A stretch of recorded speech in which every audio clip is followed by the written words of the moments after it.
we are, out on the plains of this alien planet getting ready to do Unfilter. Some distance away now, moving in closer to the microphone and getting us ready to fire up for the overtime. Hello, everybody. Thank you for joining me. It is good to have you here. And like I always say, fuck the EU. It's what? We're monitoring a situation today as I start the overtime, so I think the mood in the chat room is going to be a little somber. While you're laughing, the hackers are dropping malware into your system. Yeah, and while you're yeah, that too. There was another school shooting today as we're going on the air, so apologies if the chat room and I seem a little funk right now. It's just because that's going on. But you know what? Let's shake it off. Let's get ready. Let's get started. Let's get ready for overtime, which is going to come up right here on the show. So let's see. Let's dial this S in. Boom, boom, boom, boom. So do we have any tearing? This is not the actual intro. This is just a tear check. Tear check. I'm not seeing any tearing. All right, I think we're whoa there. All right, so discord.me/JupiterColony. That's your place to go. And irc.geekshed.net. Pound Unfilter if you want to join us over there. I just can't. But you know what? It doesn't matter where you're at because you're always going to win. I do whine because I want to win. That's right. Okay, here we go, ladies and gentlemen. Prepare your overtime bodies. We begin in 3, in 2.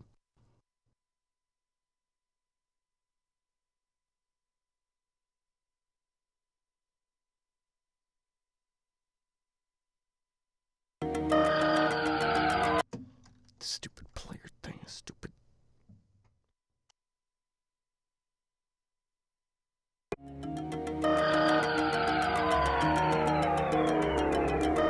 A secret note just in with a little white powder substance. Show's not over yet. It's overtime!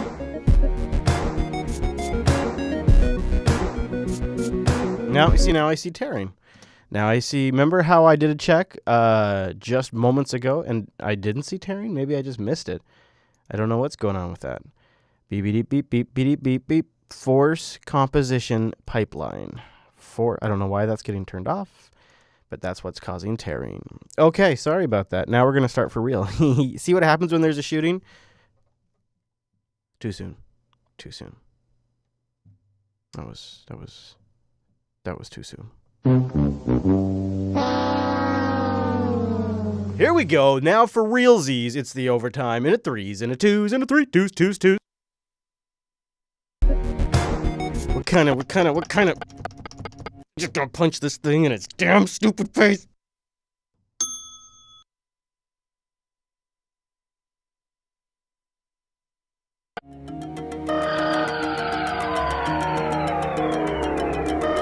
Picked up from all the chatter, it looks like the show's not over yet. In fact, it's overtime!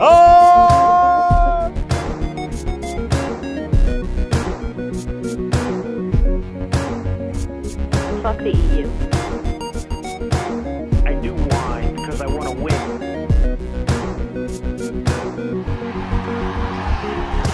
And I know that each of you understand you have the power. Stay woke. Reclaiming my time. Thank you, everyone out there. Thank you. No, thank you.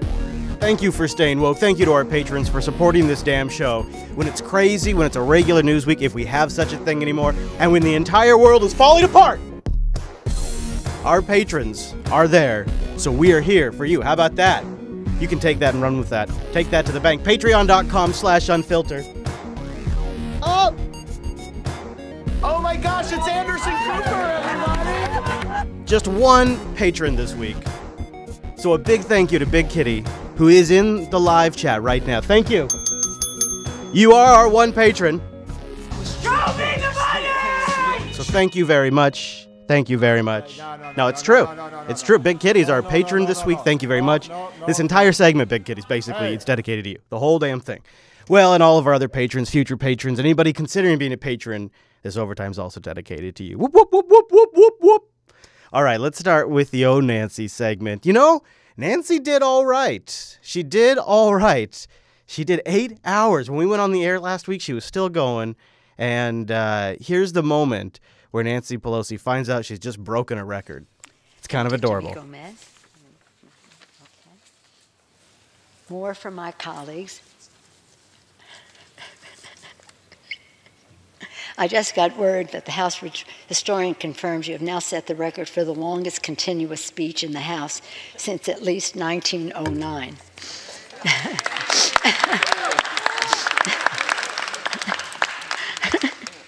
I wonder what that was. This is Congressman Watson Coleman, who spent... I don't really think she accomplished much with her big speech. In fact, she ended up saying she was for the bill that got passed. So that was a little weird, but, she did set a record. To have so many of you here in the course of the day, a real tribute to the respect that we have for our dreamers. So I accept your applause on behalf of them because it was their story in their words, by and large, that I told. In addition to the Bible and the Catholic Conference of Bishops and Pope Francis and Pope Benedict,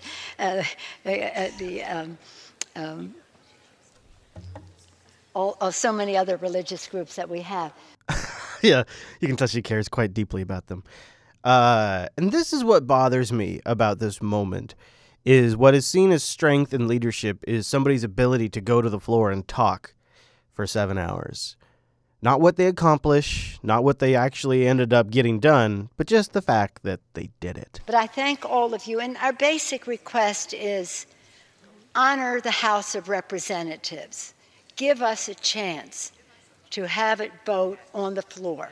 The Republican leader in the Senate... The Republican leader. So she had her moment, so we're going to let her slide this week. We won't give her a hard time. We won't make fun of something crazy that she says. Instead, as a tribute to Nancy Pelosi for setting a record, we'll take a moment and have a laugh. What do you say? What do you say? There's the big firestorm as the National Portrait Gallery artist Yeah, it's Alex Jones's turn in the canon. hired by Obama is well known for being a black supremacist that calls for black women to be royal and to assess their royalty by chopping white women's heads off. Now, trust me here. I have chosen a choice peak Alex Jones clip for you today, my friends.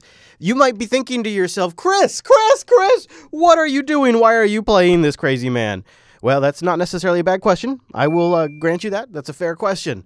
Because this is entertaining, my friends. This is Alex Jones freaking out about Obama's new portrait. And he paints all of that. Those articles are up on Infowars.com. We can throw that up on screen for TV viewers, because I know it sounds completely and totally unbelievable. But now there is a new controversy. And I remember reading about this a year ago when he was chosen. And this has been in the mainstream news. You're never going to guess where he's going to go with this. You're never going to guess this. Unless you've seen this, you're never going to guess it. Obama portrait shock. President covered in sperm. This artist is obsessed with sperm. All of his paintings have sperm swimming all over everything. All over everything. So I told Kit to take the question mark off. It's admittedly that he paints sperm everywhere. Yeah.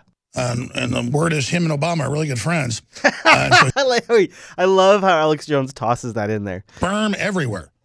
And the word is him and Obama are really good friends. Yeah. And so here's a giant sperm swimming across the president's head. Now, for you audio listeners, what Alex Jones is pointing to is clearly, as plain as day, a vein. A vein in President Obama's head, which he famously has them, especially when he's in his heroic thinking pose. In fact, I'm sure the artist put it there very much so to portray that imagery. It doesn't look like sperm at all. It looks like a vein, because it is a vein on his temple. He thinks it's sperm. He also shows the president has 6 fingers in the national portrait. So there is the sperm, the head of the sperm. But this is a GMO sperm. It wouldn't even have a tail or be able to swim. So these are fully formed sperm that he has. You can see the sperm there swimming as well.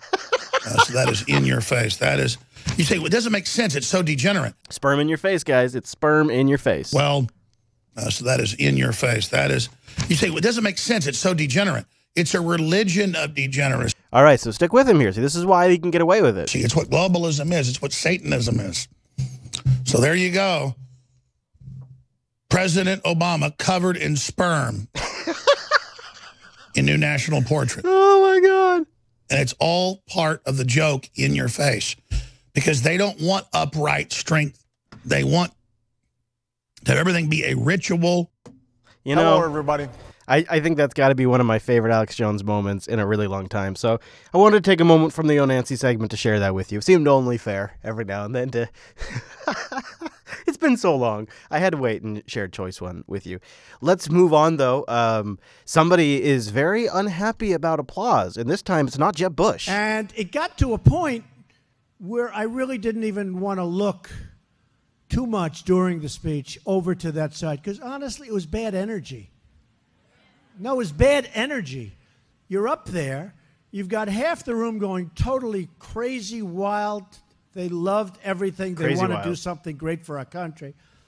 And you have the other side, even on positive news, really positive news like that, they were like death and un-American. Un-American. Somebody said treasonous. I mean, yeah, I guess why not? Wow. Can we call that treason? Why not? I mean, they certainly just treason. Didn't seem to love our country very much. But you look at that, and it's really very, very sad.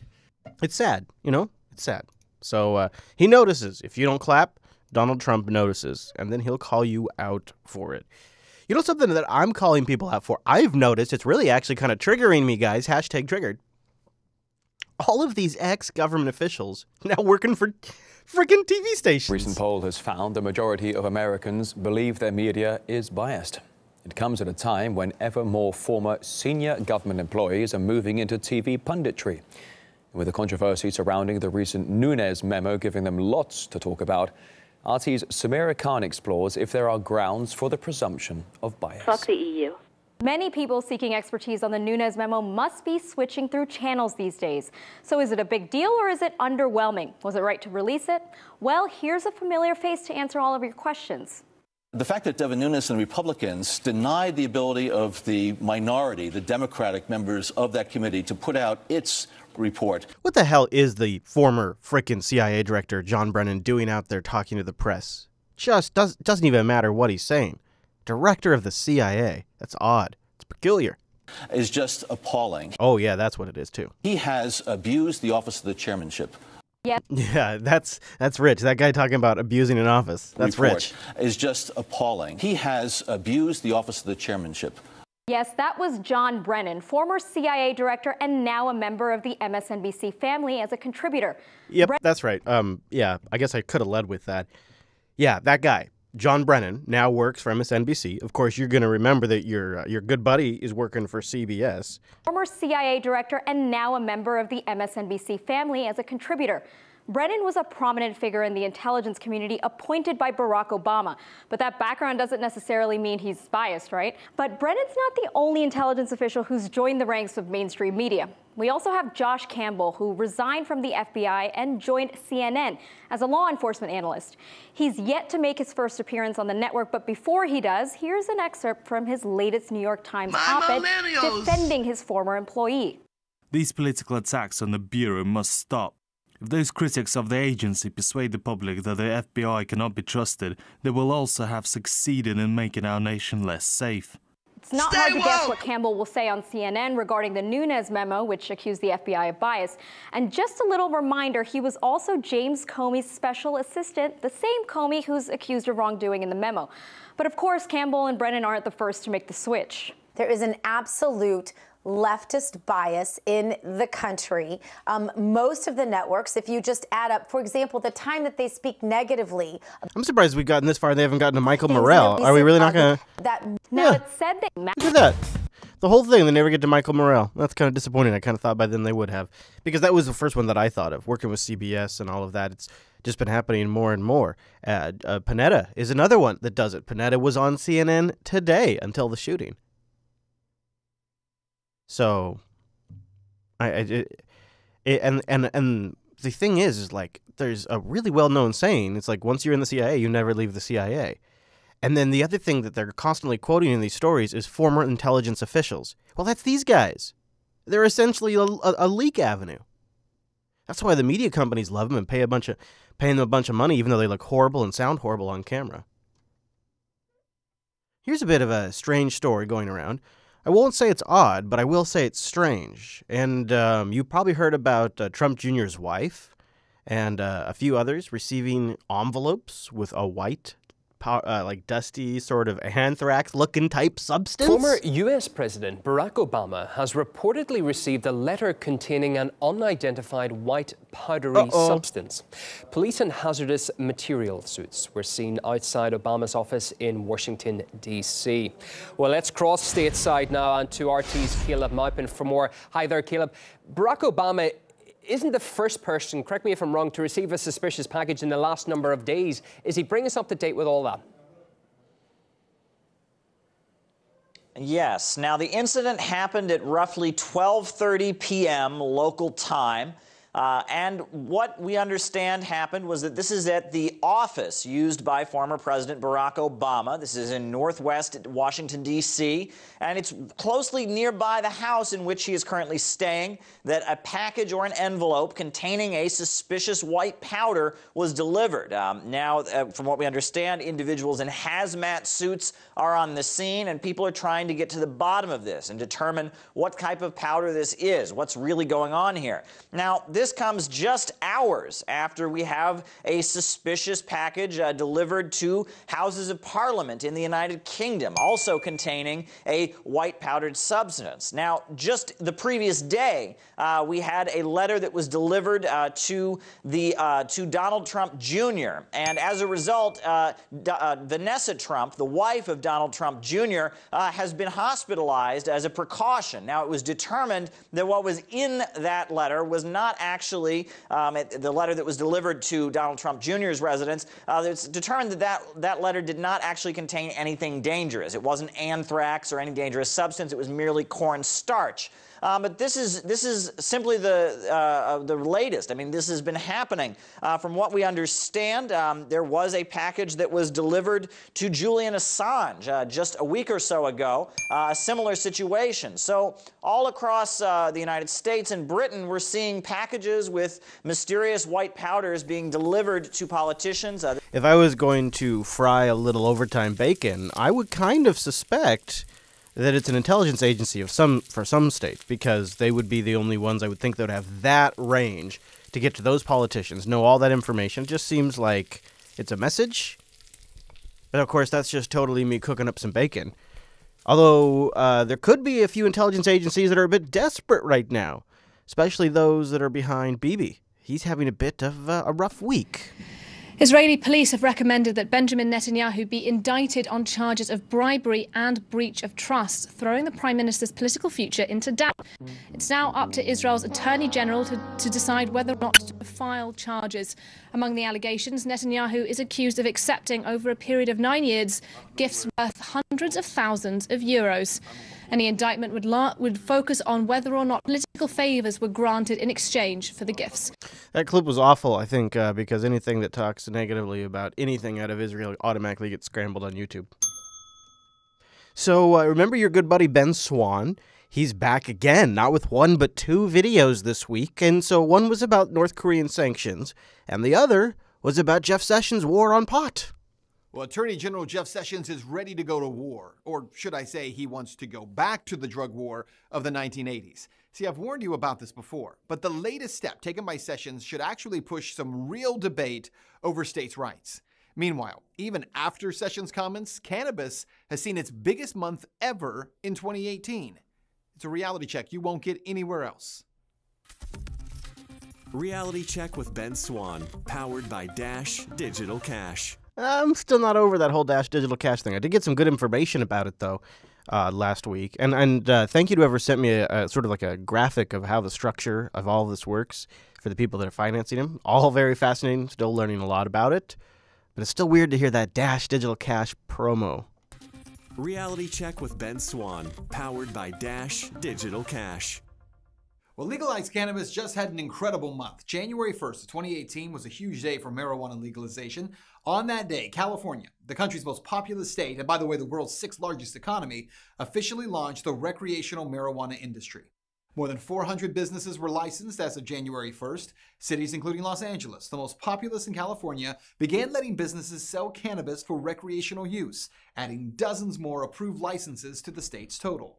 All of that happening with the backdrop of Attorney General Jeff Sessions attempting to double down on his hatred of marijuana, and a move that he made that, despite what he hopes, may actually increase legalized cannabis. And to understand that, we have to go back to 2013. See, in 2013, the Obama administration issued a memo. It was called the Cole Memo. It essentially told federal prosecutors to use discretion. Specifically, it focused on states that had legalized cannabis or recreational and medical use. It told those prosecutors to use discretion to focus not on businesses that comply with state regulations, but on illicit enterprises that create harm, like selling drugs to kids and operating with criminal gangs, selling across state lines, and so on. Well, that memo on its own was problematic because it still turned into criminals parents who might live in a state like in the state of Georgia, where cannabis oil is legal, but cultivating cannabis is not. Those parents have to cross state lines to get the cannabis they need, and that forces them to break the law. But as messy as all of this was, Jeff Sessions just made it messier when last month he ordered the Obama-era memo, the Cole Memo, to be rescinded. So what does that actually mean? Well, first of all, it means this. Not only do federal prosecutors no longer need to keep their hands, for the most part, off of state-licensed dispensaries, it also means that all DOJ enforcement memos issued before and after the Cole Memo are now gone as well. And that includes a 2014 memo that deals with money laundering laws and gives guidance on how financial institutions should be dealt with if they want to provide banking for the cannabis industry. This is the thing. But it also means this. Because since Sessions announced that he was rescinding that memo, the backlash has come from a number of places, most importantly, from Congress. There is now actually a push underway to create a federal law that will require the Department of Justice to leave alone states where the cannabis industry is legal. Now, members of Congress, let's face it, they will likely move to protect an industry that's expected to generate some $2.3 billion in state tax revenue by the year 2020. And even after the Sessions move, another state, by the way, has just legalized recreational marijuana use. According to Vox.com, after Sessions announced his new marijuana policy, Vermont legislators, with the support of Republican Governor Phil Scott, legalized marijuana for recreational use. The law won't allow sales, only possession and growing. But it's a big move because Vermont is now the first state to have legalized marijuana through its legislature. So what you need to know is that Jeff Sessions may hate marijuana, but polling numbers prove that by and large, the majority of Americans hate the drug war even more. In fact, the latest poll from Gallup shows 64% of Americans support the legalization of marijuana. It's the highest number in half a century. Oh, and by the way, in that same poll, for the very first time, a majority of Republicans favor legalization, with 51% expressing support. See, the war on cannabis is coming to an end, but what would be almost ironic if Jeff Sessions' attempt to revive that war was the catalyst to finally ending it for good. That's Reality Check. Let's talk about that tonight on Twitter and Facebook. Yeah, I'm not sure why his audio, as you guys are noting in the Discord, was so bad, because he has a lapel mic and a mic above him, and I'm assuming the roomier sound was from the mic above him. Maybe it was backup audio. It's new, you know, as he's just getting that operation off the ground. There's going to be little kinks like that he has to work out. Good information, though. It's kind of interesting to get the background on those memos. Have you ever wondered why CNN is always on at all of the airports in the United States? Surely it can't be for their quality. So why is it always CNN? Well, Cucker wondered that too. Well, if you've ever been to an American airport, you may have noticed something. Everyone's watching CNN. They don't have a choice. Well, that may have made sense 20 years ago when CNN had a centrist reputation, but these days the channel has strayed so far to the left and is constantly promoting wacky Russia-related conspiracy theories, along with strange spiritual advice from resident philosopher-poet Chris Cuomo. You got to wonder what's going on. Airports feel like a lesser version of hell with dirty seats, overpriced food, and propaganda posing as news on CNN. So why is this network, this channel, in every airport in America? We decided to find out. And in a surprisingly large number of cases, the reason is that CNN is literally paying to have you watch them. What? CNN has a special package called CNN Airport. It combines news, sports, and travel. In at least 60 airports, CNN has signed agreements to show the channel. In Miami, for example, CNN Airport pays the airport authority a minimum of $150,000 a year. Just at that airport, at Miami. They pay the Miami International Airport. That's, wow. CNN Airport pays the airport authority a minimum of $150,000 a year. In Minneapolis, The airport authorities there told us, quote, CNN covers the costs related to the TVs and infrastructure and pays us for the opportunity to be in our facility, which raises the question, how much would you have to be paid to watch CNN? If the answer is no amount would be enough, we don't blame you. Unfortunately, at the airport, you don't have a choice. I don't know what, I mean, can you just imagine, like, that they pitched that, like, hey, you know what really pisses me off? Let's go figure this out. Let's go figure this out. Why is it always like this? What's the reason? And then they went and discovered that they were getting, that's a pretty big check, $150,000. I got a new segment for the overtime. Are you ready?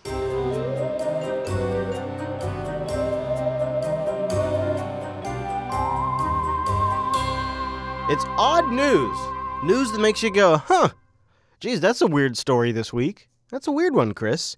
We'll start off with this. There are many unanswered questions this morning about a deadly shooting outside the National Security Agency.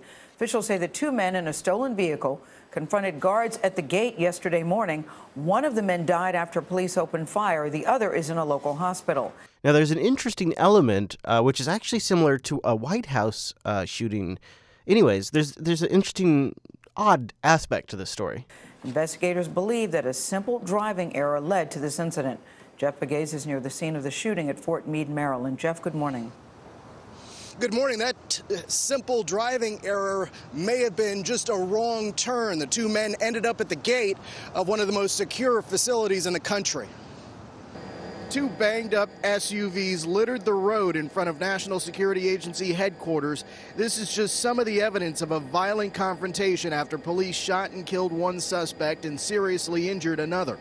Investigators say the two men stole an SUV from a hotel in Jessup, Maryland. Shortly before 9 a.m. on Monday, they turned onto the road leading to the NSA gate. So, if you're tracking so far, they want you to believe that two men in a stolen SUV accidentally drove to the NSA at the Fort Meade military installation in Maryland. Police at this guard booth ordered the men who were dressed as women. Oh, and they were also dressed as women. Now, come on, haven't we heard this before when it came to the White House? And when security had to shoot at a driver who was a man dressed as a woman? This seems like this is deja vu. And they just slipped that in there. Today, they turned onto the road leading to the NSA gate at the Fort Meade military installation in Maryland. Police at this guard booth ordered the men who were dressed as women to turn around and leave, but investigators say the vehicle failed to stop and barriers were deployed. So they accidentally drove past the guard dressed as women in a stolen SUV because of a wrong turn. Then the NSA says the SUV accelerated toward a police cruiser, blocking the road. Oops! Police opened fire, killing the driver and wounding the passenger. The stolen vehicle crashed into the NSA police SUV. Later, emergency personnel took one NSA officer from the scene on a stretcher to a nearby hospital. In a statement about the incident, Fort Meade's garrison commander said that residents, service members, and civilian employees on the installation are safe, but added that the staff was remaining vigilant at all access points. Investigators say that wrong turn happened after what a source describes as a night of partying. Law enforcement sources also say a gun and a small amount of cocaine was found in that stolen SUV. Charlie. Hey, Jeff, thanks. You know, how old is that story if Charlie's in there? That is so funny. That is, I feel like we have heard this before. That is a weird story. Okay, now, you ready for the second weird thing? The National Security Agency is investigating a shooting outside its highly secure headquarters in Maryland. Guards stopped an SUV at an entrance to the campus this morning, and shots were fired. Sources tell CBS News 3 people were injured here. One suspect is in custody. Jeff Pegues is at the NSA in Fort Meade, Maryland. That's northeast of Washington. Jeff, good morning. Good morning. The good news is the situation appears to be under control. There are police here on the scene. No, this is not the same one. This is today. The NSA is to my left. We're being told not to shoot it for security reasons. Now, here's what happened. Shortly before the sun came up, a car slammed into a barrier at NSA headquarters. Wrong turn. Shots were fired, and you can see that from the windshield of the vehicle. Right now, and these numbers are shifting, we're being told that 3 people were injured. They are not gunshot injuries. We're told that they are car crash injuries. But again, it is still early. We're also being told that there is one person that is in custody that is being questioned, and it looks like that person is cooperating. Now, what this is, we still don't know. Oh. Investigators are here on the scene, and that includes NSA police, that includes the FBI as well. So investigators are still looking into this. It is still early on, but obviously a serious situation at that checkpoint here at NSA headquarters. Shots fired, 3 people injured, 1 person in custody. Nora? All right, Jeff, thank you so much. How weird is that? Isn't that odd? Isn't that super odd? And then for your last odd story of the overtime. All right, a woman in Oregon contracted a rare eye infection never before seen in humans. That left her pulling more than a dozen worms out of her left eye. The good news is she is better now. Haley Rush shows us her story. What started as an irritated eye for Abby Beckley a year and a half ago turned into a startling discovery. So I pulled my eye kind of down like this, and I looked in that bottom little crevice, and I was like, something looks wrong. Like maybe I have a piece of fuzz stuck there. So I went like this in like a picking motion, and I felt something in between my fingers, and I pulled it out, and I looked down at my finger, and it was a moving worm. The then 26-year-old from Brookings, Oregon was in Alaska at the time and knew she needed to get it checked out in person. So I ended up flying back to Oregon to deal with this, because I had, between the first worm I pulled out, and then the doctor's appointment, I had pulled out or seen about 4. So I knew that there wasn't just one. She says doctors were just as puzzled as her. It was honestly the most unique call I have gotten. As for treatment, her doctor at OHSU encouraged her to keep pulling out the worms when she could. It's a little unsatisfying to ask a patient to just keep pulling out the worms, but that is the best thing to do, because if we give her an anti-parasitic agent, the worms would die in there but wouldn't be removed. There was 14 of them in total, and I was the only one that was able to kind of successfully pick them out, and that was the only thing making my eye feel better. That took several weeks, and Beckley says she's been worm-free ever since. When I was going through it, it was like there were parts of it that was almost so strangely comical.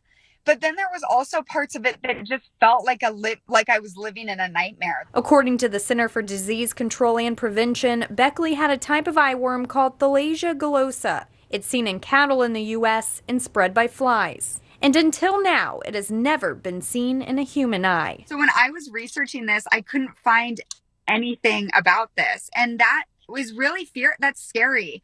And so I'm hoping that if this ever happens again, that one person can Google this now, and there'll be a bunch of stories, and they'll be like, oh, this girl made it out okay. Like, she's okay. I can be okay too. I don't know how she's so calm. I have this fear of like the worm. You see the tapeworms? You've seen those? They showed those to us in school when we were kids, and I'm always terrified of them. I can't. There's worms coming out of your eyes. That's like something out of a horror sci-fi movie. I'm lightheaded. Right? Like even just listening to her. I'm thank goodness so she was calm. smiling through it. Yeah. Oh my gosh. This is the I would be screaming like, get them out. Oh my gosh. I think I would knock myself out. Like just somebody handle this. Right. No way am I pulling worms out of my eye. All right. Well, hopefully it won't happen to anybody else. It's groundbreaking.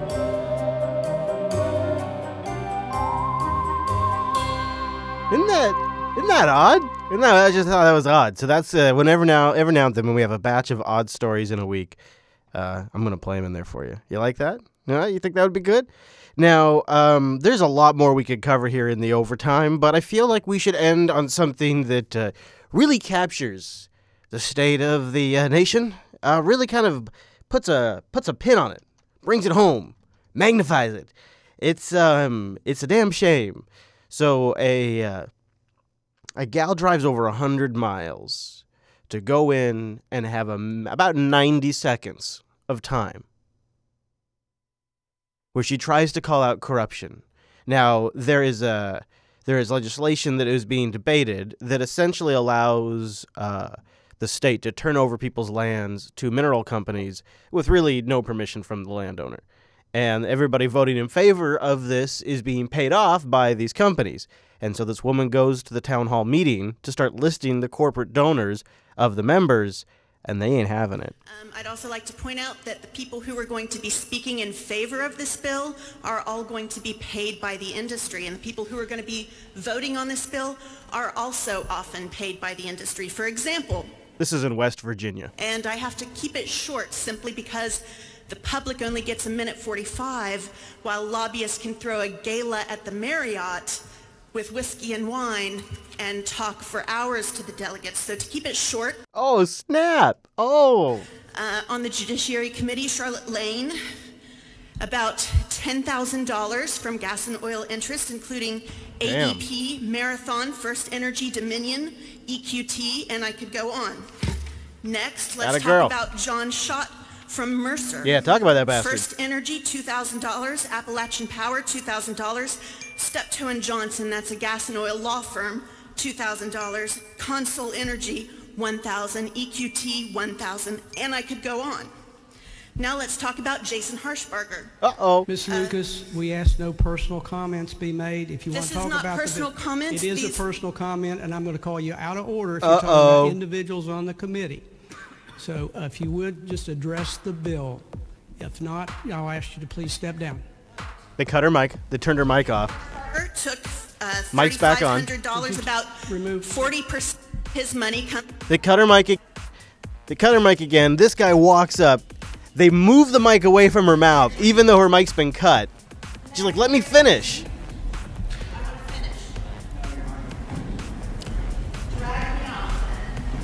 Dragging her off now. They're literally dragging her off, and then they just move on like a bunch of corrupt bastards.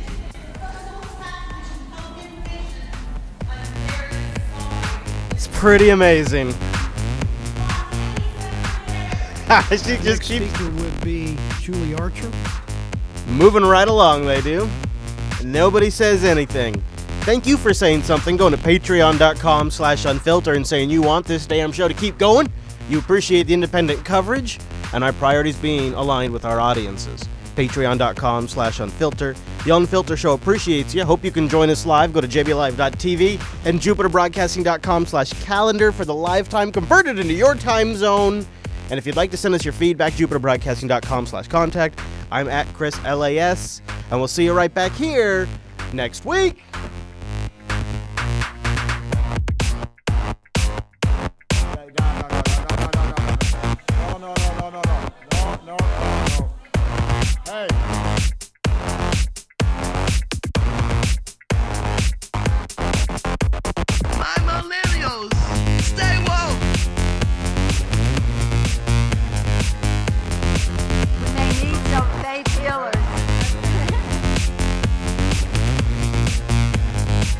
Mommy needs a joint.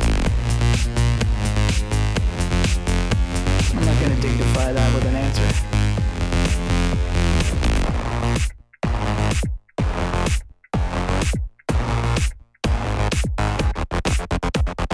While you're laughing, the hackers are dropping malware into your system.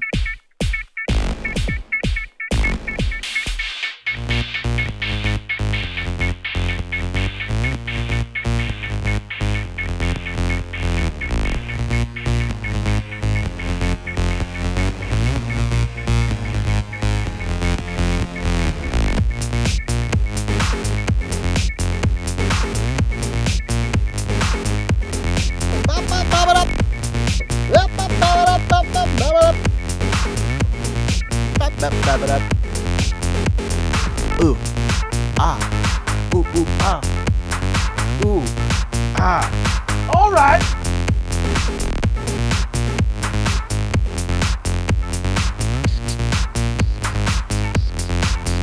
So I got something I want to play for you guys. It is Anderson Cooper having a good laugh at Omarosa. Is that how you say her name? Trump's, well, you know who she is. You know who she is. Oh, yeah. She started in reality television with Donald Trump, and she's back in reality television. Former White House aide Omarosa Manigault-Newman is now on Celebrity Big Brother, living in a house with Rudy from The Cosby Show, the guy from that band Sugar Ray, some UFC fighter, and some other celebrities, or sub-celebrities. In a quiet moment with another contestant, TV personality Ross Matthews, who's, I know him, he's very nice. Omarosa said going to the White House was a call to duty, and she was serving her country, not Donald Trump, and said it was all basically pretty bad. And yes, this is real life, or at least reality television. We now show you a clip where they're all whispering on Celebrity Big Brother. Like, I was haunted by tweets every single day. Like, what is he going to tweet next? Does anybody say to him, what are you doing? I mean, I tried to be that person, and then all of the people around him attacked me. It was like, keep her away from me. Don't give her access. Don't let her talk to him. And it's like, as long as their chair's there. If I whisper into the microphone, nobody can hear me. Kirsten, what do you think about this? It's crazy. What's going on? I think we should do one show like that where everybody gets to be on the couch. It's a Saturday Night Live skit. They don't need to change the bit. And who could have predicted this would happen with all I know, this is so shocking. Oh, man. I'm mad, though. I'm mad. All right, so moving on. I just thought that was, I don't know, isn't that kind of funny, I guess? Oh, this is a fun clip. Richard Goodstein is an attorney. He advised both of Hillary Clinton's presidential campaigns. He joins us tonight. Richard, great to see you. Thanks for having me back. So this dossier, I think everyone concedes, is at the very center of everything. It comes from BuzzFeed. BuzzFeed, the publication, now has apparently hired a former FBI official and others to travel the globe and try to corroborate it, so far without success. But BuzzFeed is at the center of this. The FBI used this BuzzFeed document to justify spying on an American citizen. So I'm wondering, were there other BuzzFeed documents that are part of this? I want to put, like, this story. I read BuzzFeed. I'm sure you do, too. 31 slightly weird things all girls do in the bathroom but don't talk about. That's a BuzzFeed story. Was that in any way part of this investigation? Anything else you want to talk about that's, like, relevant to the fact that we know? 22 jokes you'll love if you're lactose intolerant but can't stop eating dairy? Can we talk about the fact that this whole premise is twisted, that the FBI shielded Donald Trump because they knew, the intelligence community knew, that's what they briefed the president and the vice president about in the Susan Rice memo, about the fact that the Russians had interfered and they went, outside their rules to go after Hillary Clinton. So can we at least have that as a premise? Okay, so here's the premise is this. Allegations were made against the Trump campaign, very specific ones, that they colluded with the Russian government to win the election, that moreover the president had been a longtime Russian agent. And those are very serious allegations. The former president took them seriously enough, as you just heard. He considered withholding intelligence from the incoming president. And so the question is, if you make allegations like that, do you have any obligation to prove them? And at a certain point, do you have any obligation to admit they weren't true and apologize? Yeah, let's put aside this whole 5-year business. Let's talk about what we know. Why would we what we know? aside? Well, because what we know is that Michael Flynn was a foreign agent. Donald Trump hired Donald Trump, Russia? I'm asking. Of Turkey, we know that. Oh, is Turkey the same as Russia? Well, he just didn't disclose what he was being paid by Russia or Turkey, right? We know that. And we also know, because of the wiretaps of Kislyak, that he asked Kislyak, look, go easy. We're going to not proceed with the sanctions. And guess what? We just saw that within the past 2 weeks. Lo and behold, they didn't. Didn't Trump, am I misremembering this? Did Trump campaign on that? I think he campaigned on that in public.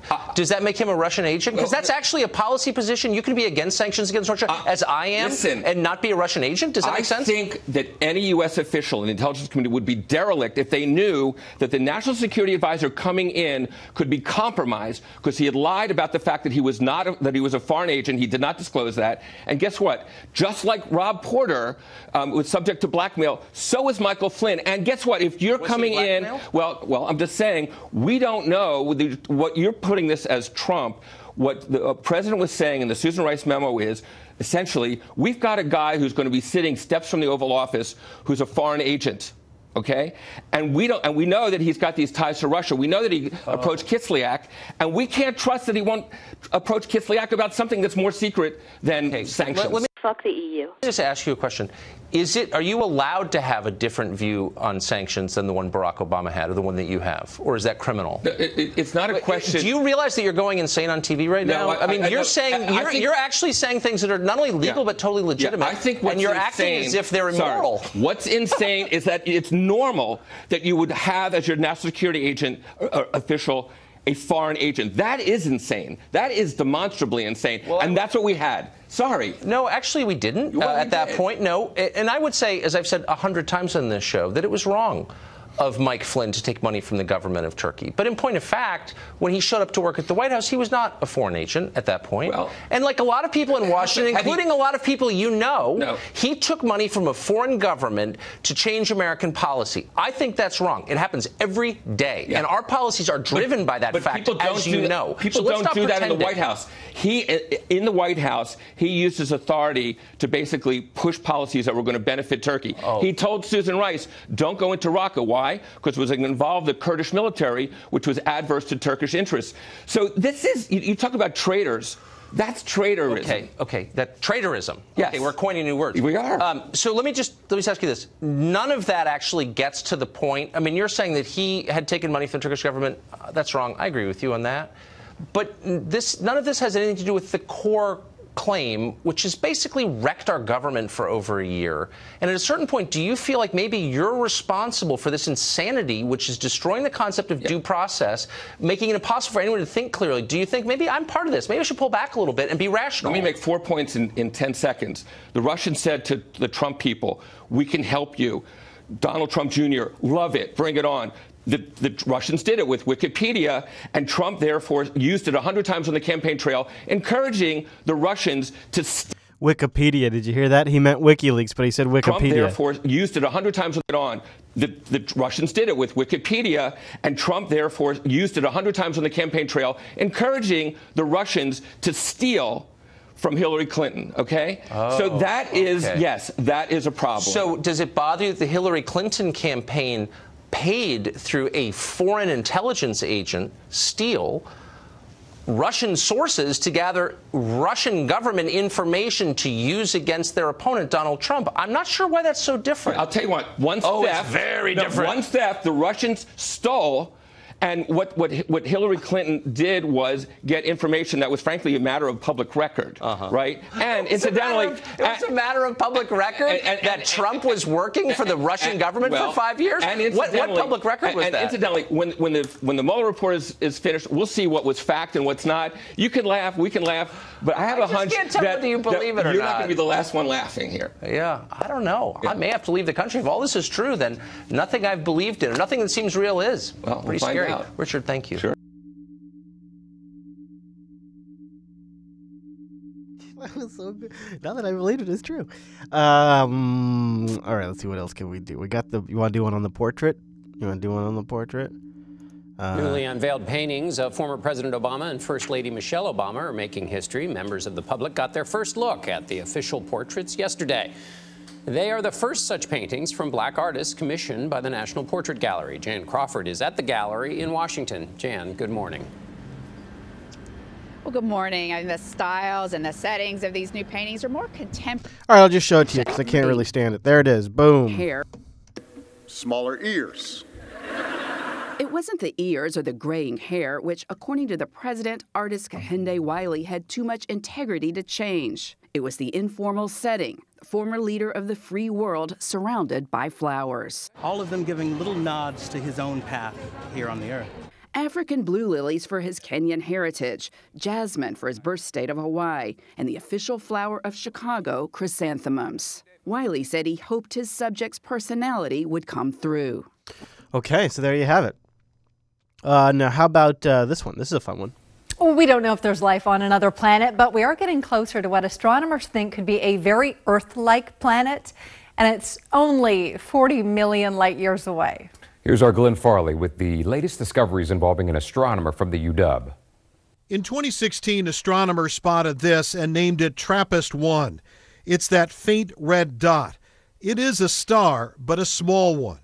But it has 7 planets going around it, and 2 of them are in the so-called Goldilocks zone, Like Earth, close enough to its sun to be warm enough, but far enough away to avoid boiling off the atmosphere in any water. In other words, just right. A lot's happened in the last year. Right now, what we do know about these planets is we know their sizes. The recent measurement we made has given us an estimate of their masses. We don't know the atmospheric compositions yet.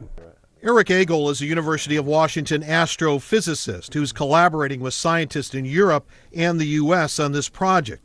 These pictures, while based on science, portray wet and rocky worlds, still involving some artistic interpretation of what they could look like. That looks like us, except for the landmass. That's just a guess. So the clouds are just put in there as a guess of what the composition of the atmosphere might look like, and therefore what climate that planet might have.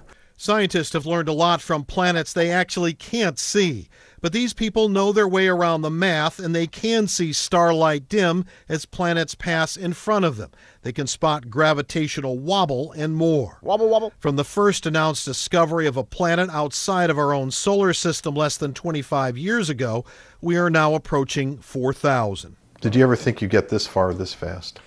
I did not, and it's been really surprising to me how much progress we've made in the last few years. Agel's role in this is overseeing what's called transit timing variation, a method he's helped develop. Again, more math. TRAPPIST-1 is tiny compared to our sun and much dimmer. Its planets are orbiting their star in a matter of 20 days or so, far shorter than an Earth year of 365, which all makes this system so much easier to study. The interesting thing about these planets is that they are orbiting so quickly and they're packed so closely that we can measure the dynamical attraction of these planets via gravity on one another. So by studying these really small stars, my colleagues were able to find small planets because the smaller the star is, the bigger the shadow a planet casts as it passes in front of the star. Dwarf stars, that Agel says, are very common, with more discoveries seeming likely. Glenn Farley, King 5 News. I mean, I couldn't explain the math or the science behind it, but I'm fascinated by what they were just talking about. It's just wild to think that, gosh, in a few decades we'll probably be traveling there, or at least, you know, we'll have figured out what this planet's all about. I won't be. Maybe you will be. Oh, YouTube. Our kids will be, in any case. Seattleites know plenty about waterproof. Number one. Number one. Hey, buddy. Hello, buddy. Hello. FYI. Yeah. I opened up the sack to everyone today. Oh, cool. I called it a super sack. I like that. And but I limited non-Club 33ers to one sentence. Interesting. Yeah. Oh, that's a great idea. Yeah. I think that's probably the way to go. Yeah. Thought I'd change it up a bit. Change it up a bit. It's for people who like to mess with computers. I know. I like to mess with you, Leo. Whoa. Whoa, Chase. Wait, what? Whoa. Whoa, I'm sorry. That sounds like a Leoism. Let me get you back to my place. Hi, Leo Laporte here, the tech guy. 8888 Ask Leo is the telephone number. We're talking tech. Okay. We're talking tech. Hello, everybody. Hello. We got President Obama going to be calling in later on today, and also Putin going to be dialing in here. Man, remember when it was ages ago, so it was still relevant to have Bill Clinton calling in? Boy, that was. Well, he's retired. He's on vacation. He's been taken out by the Me Too movement. What's happening?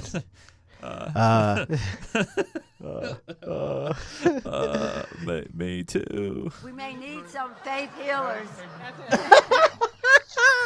I love her laugh so much. Fuck the EU. That's my favorite thing is. We may need some faith healers. We may need some. That laugh there at the end is just so choice. I just can't even with that laugh. I love it. It's so California.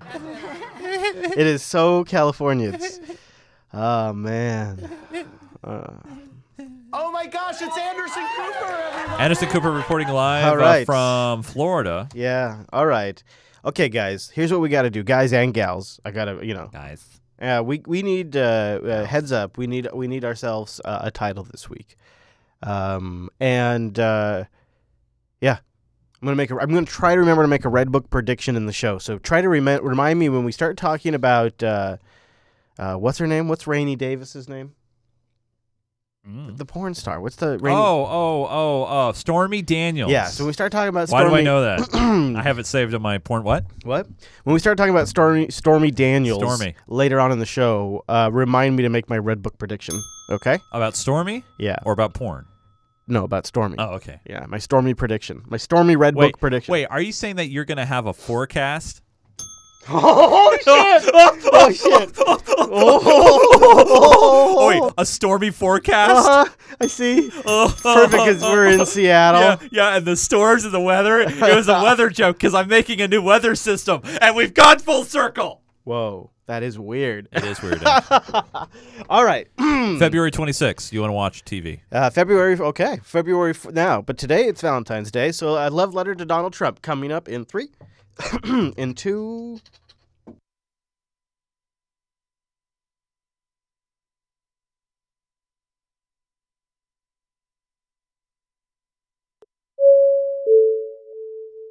This is Unfilter. I started too early. This is Unfilter, episode 269 for February 14th, 2018. President Trump's personal attorney, that's Michael Cohen, now admits he paid an adult film star who was claimed she had an affair with the president.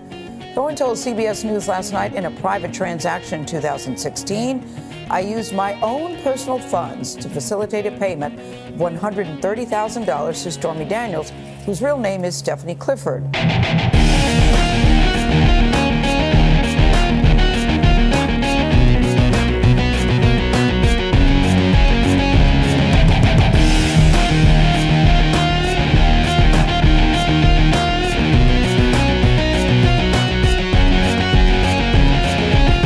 Yes. February 14th, the day that I expressed my love to you, the patrons, to you, those in the audience who don't choose to be a patron, to you, Chris, for running the board, to producer Matt for producing the show. I am going to even extend that love out to the trolls as well.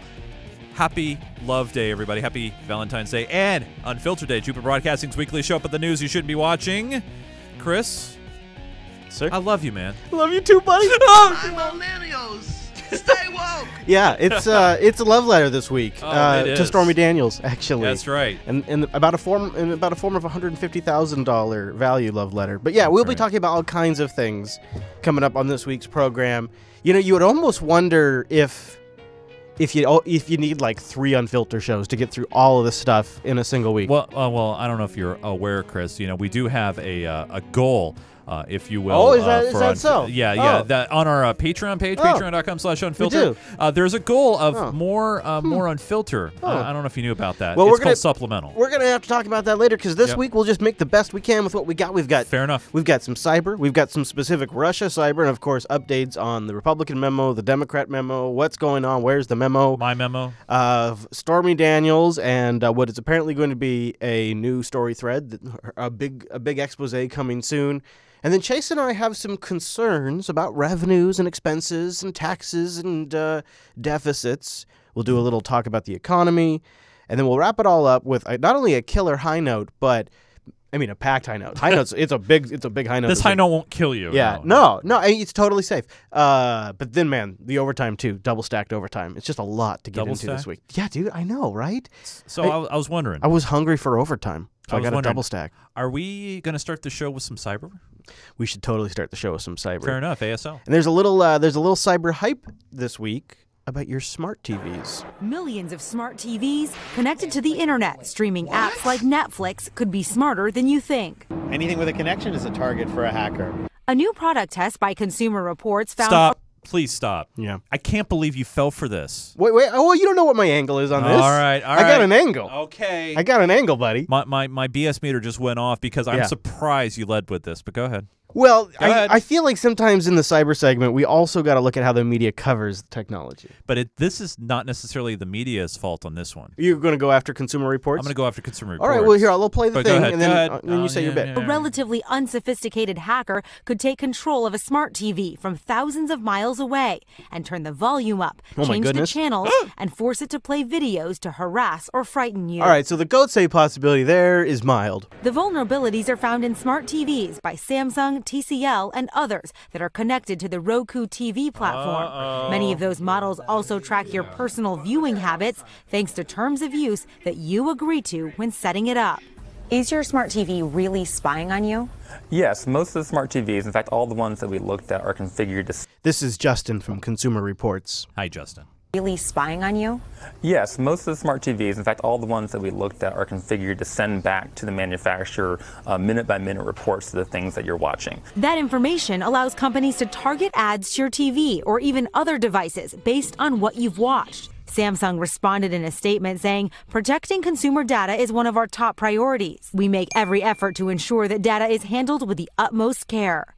Roku says it takes security very seriously. There is no security risk to our customers' accounts or to the Roku platform as stated by Consumer Reports. To protect yourself, security experts recommend change your settings by opting out of data collection. Always download software security updates and use a password to protect your Wi-Fi network. Hard-hitting advice here, Chase. Hard-hitting advice. Wow. So here's what I wanted to... So there's two angles I have on this, actually. One is I read an article by Kashmir Hill. She published it to Gizmodo, and she's a pretty legit journalist. And she actually did an interesting study where she had a friend put a packet capture device on the other end of her router, so on the WAN end of her router, and captured all of the packets out of her house for a month. And then she equipped her home with all the smart devices and an Echo and smart TVs, the thermostats, and all of that. Right. And even a vibrator, I guess, according to the story. And then they saw what they could capture. And there is some legitimate data leakage in the sense that some of these TVs are sending what you watch as like a TV schedule, and they're doing it over HTTP.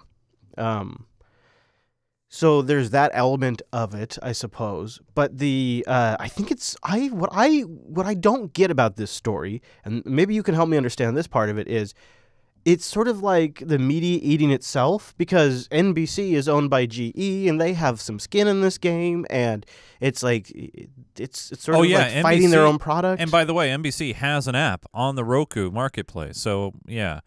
So this Consumer Reports thing, that this is a thing that don't get me started on that. So okay, go ahead. So the first thing, the reason why Consumer Reports they really dinged Roku on this, because this is Roku software that is built into these TVs, the TCLs, the Samsungs, and such. The Roku software does allow you to enable an option to essentially put private Roku channels on your television.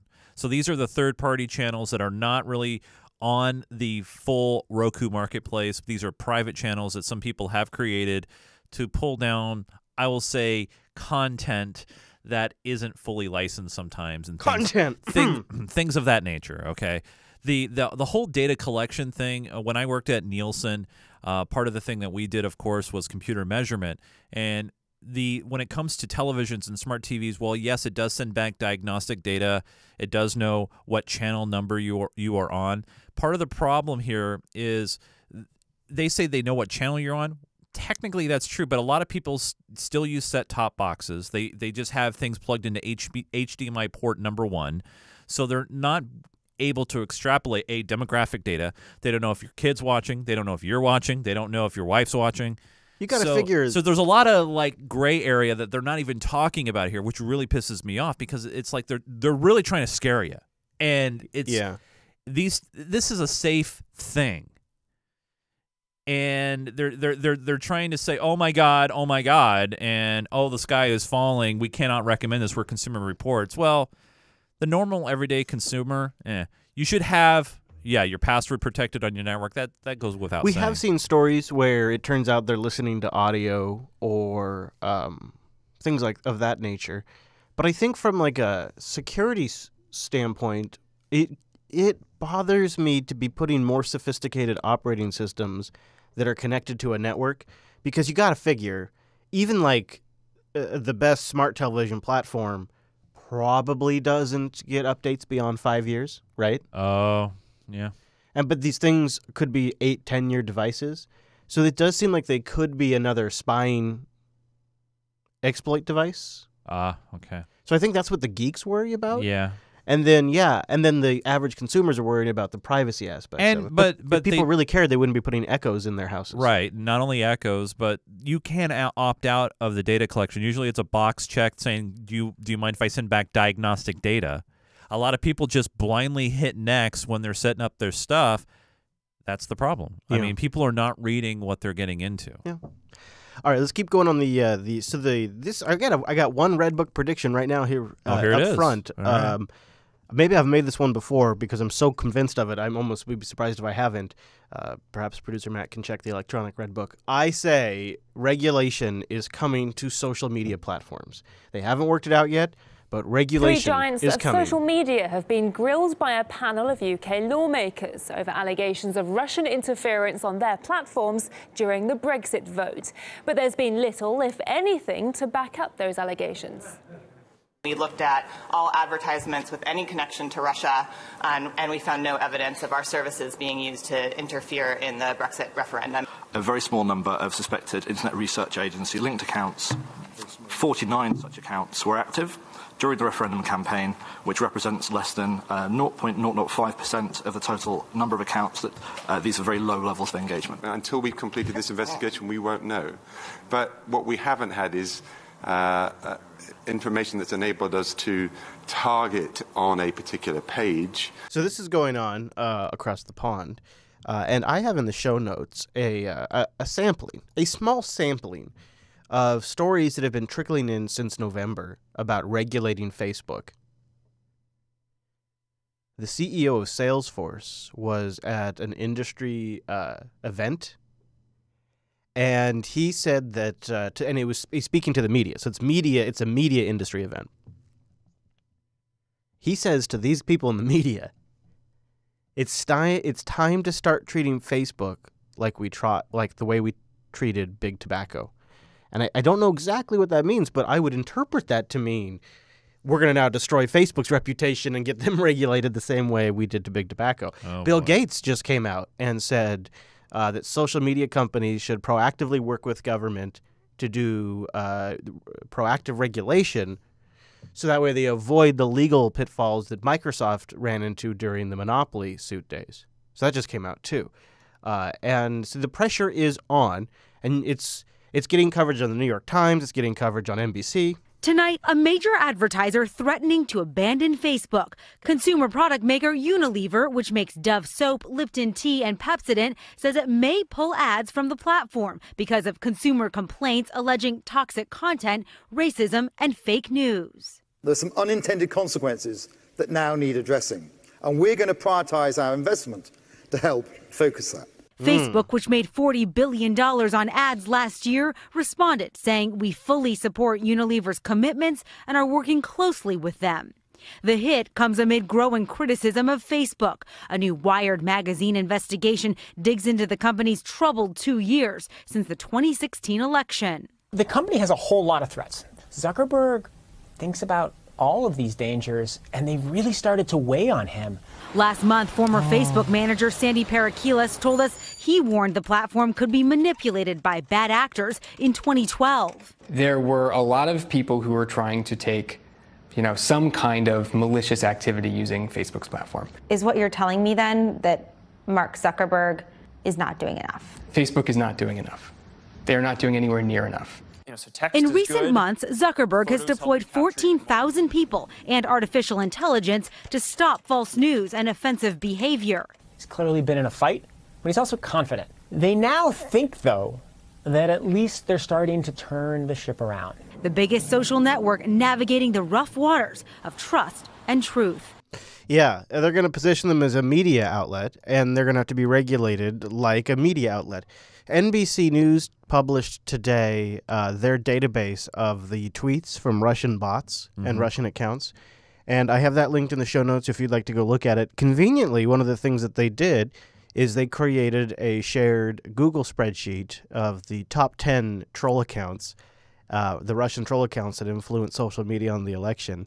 So you can, if you would like to just take 30 seconds of your day and go look at what those were, they're linked in the show notes, and there is a Google spreadsheet that you can open up and just view of the top 10 troll accounts, and you can see how little traction they got, because one of the columns is how many times the tweet was retweeted, how many times was it favorited, how many followers, and it's like all of the other tweets we've ever covered on the show. Most of them have no retweets. Some of them have somewhere around 5 or less. Some of them have a few likes, and that's the top 10. So it's not really about meddling in the election. That's just one of the many avenues now. And the great thing is the pressure on Russia meddling in the election is only getting stronger. New warnings from America's top intelligence officials about Russia already targeting this year's midterm elections. So this is the perfect environment in which to apply even more pressure to Twitter, Google, Facebook, probably anybody that has a social platform that's of a certain size where you could say it's being used to trade news or something. America's top intelligence officials about Russia already targeting this year. I saw the same story this morning, actually, and that's an interesting take on that. I'm not saying that's why they're running this story. No, I know, but that's definitely a different. That'll give the environment. That's definitely a different environment, because the take that I got from this is the ongoing feud between the intelligence agencies and the executive branch. Yeah, that's it. I don't mean to cast it one way, but I know, but that's also another potential angle that I didn't even consider, which is a great point, is that they can also spin this in that way, where they say, well, all right, we need Twitter, we need Facebook. It's brilliant for that great reason. Insight. Yeah, great insight. Warnings from America's top intelligence officials about Russia already targeting this year's midterm elections. Our Chief Justice Correspondent Pierre Thomas has more in Washington. And Pierre, this warning comes as we know millions prepare to head to the polls later this year. Robin, good morning. I've covered a lot of hearings, but this certainly was not business as usual. The nation's top intelligence officials had a stark warning about the upcoming congressional midterm elections. The Russians are coming again. The director of national intelligence was incredibly blunt, saying, quote, "The United States is under attack." And the CIA director said that the U.S. has already uncovered evidence of Russians targeting the upcoming elections. And Robin, ABC News has learned that the Russians plan not only to use social media to sow discord through fake news, but are probing state election systems to see if they can be infiltrated. I like Discord. I use it all the time. Now, did you hear the language he used there? That sounds like ABC is getting information about Russia's plans. Fake news. ABC News has learned that uncovered evidence of Russians targeting the upcoming elections. So the ABC has learned this. ABC News has learned. ABC News has learned that the Russians plan not only to use social media to sow discord. How would they know that? It would have to be an intelligence leak. A leak or research. It's hard to speculate that. Yeah, it is. Yeah, it is. I wish they could just say. I know some people will immediately go, "Oh, it's a leak. It's definitely a leak." We don't know. It's like there's like there's lower thirds. You could say this, like in the lower third, you could say according to a source familiar with the matter, or according to independent research. Like there's so many ways to say it. And they know that they have a legitimacy problem. Like they know that. So why don't they take advantage of the tools they have so that way the audience can build trust in their reporting? You know, it just doesn't make any sense to me. Said that the U.S. has already uncovered evidence of Russians targeting the upcoming elections. And Robin, ABC News has learned that the Russians plan not only to use social media to sow discord through fake news, but are probing state election systems to see if they can be infiltrated. A sobering day on Capitol Hill, Robin. Absolutely. It's a sobering day. So yeah, the hacks are on, and in fact, it was a serious warning. Next is Russia, where President Putin will continue to rely on assertive foreign policies to shape outcomes beyond Russia's borders. Putin will resort to more authoritarian tactics to maintain control amid challenges to his rule. With respect to Russian influence efforts, let me be clear. The Russians utilize this tool because it's relatively cheap, it's low risk, it offers what they perceive as plausible deniability, and is proven to be effective at sowing division. It just doesn't even seem tactically wise anymore. If the intelligence agencies are so hip and aware of what they're doing, just seems tactically unsound that the Russians would keep doing it. I don't understand it. Those crazy rescues, dude. Huh? So, I want to say something in that. Right now, we don't have any evidence in front of us that you and I can see that's been released through any kind of traditional media or anything like that. All we have to go on is what is being said by government officials and the intelligence agencies, okay? Yep, that's probably all we'll ever have. I know. And let me be clear. Maybe a leaker. Yeah, but let me be clear here. That doesn't mean that it's not true. And I really feel that there seems to be a lot of smoke. I mean, they're making a lot of noise. And I know, but it still doesn't mean it's not true. Yeah. And so I think we got to be very careful here, just, to look at it with our eyes fully open, that we don't automatically dismiss anything just because it's on in front of us. We don't have to 100% believe it. I'm not saying that either. I'm just saying we don't have to 100% dismiss it, and I think we sometimes get in a trap in doing that. I think there's a couple of things that have muddied the water in that particular issue. I think totally. Because the thing that I try to do is keep the idea that there could be different range. Meddling is this vague term that could mean everything from sending money through PR firms, buying ads, paying off politicians, paying lobbying groups. I think you could technically consider that meddling in an election, which Russia absolutely does that. It also could mean like leaking information to the Trump campaign and trying to position WikiLeaks in a place to be basically a megaphone of information. That is possible as well. And the thing that muddies the water is all of this Christopher Steele, Golden Showers, dossier crap that is just getting more and more delegitimized, and it looks political. And then you got people like my buddy Schiff, and Nunes, who also make it look like it's political.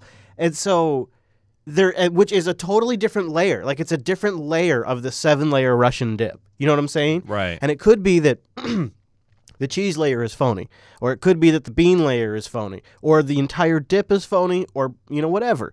We just won't know until we go further down the road. And it's just maddening to tell them, because there's these dramas, like these story arcs from a bad Netflix series that come up. And like one of them right now is, 4 weeks into this memo shit? What is this, like the 4th week of this memo stuff? Yeah. And so last week, as we were wrapping up the episode, it was, there may be another memo coming out. We'll have to see. Well, now we know. All right, breaking news. We can tell you the President of the United States has decided not to release the Democratic memo, the rebuttal to the Nunes memo, which alleged abuse at the highest levels of the FBI. He says that there are changes that need to be made. He is sending it back to the committee. Let's go to Jim Acosta. Let's not. So that was the breaking news, right? And Which we should have red booked it. Oh, I know. Because I think that would have been the easiest red book ever. I know. Because as soon as it happened, I texted Chris, and I was just like, I am shocked. Yeah, so let's dig into this a little bit.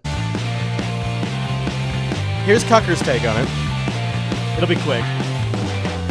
There's a battle underway in Washington over memos. Democrats have asked President Trump to release their memo. It's a rebuttal to the Nunes memo of 10 days ago on the FBI. The president says he will release it, but at this point, the memo contains too much classified information that must be taken out or altered before the public can see it. Some are saying that was the plan all along, that Democrats deliberately created a memo they knew couldn't be released.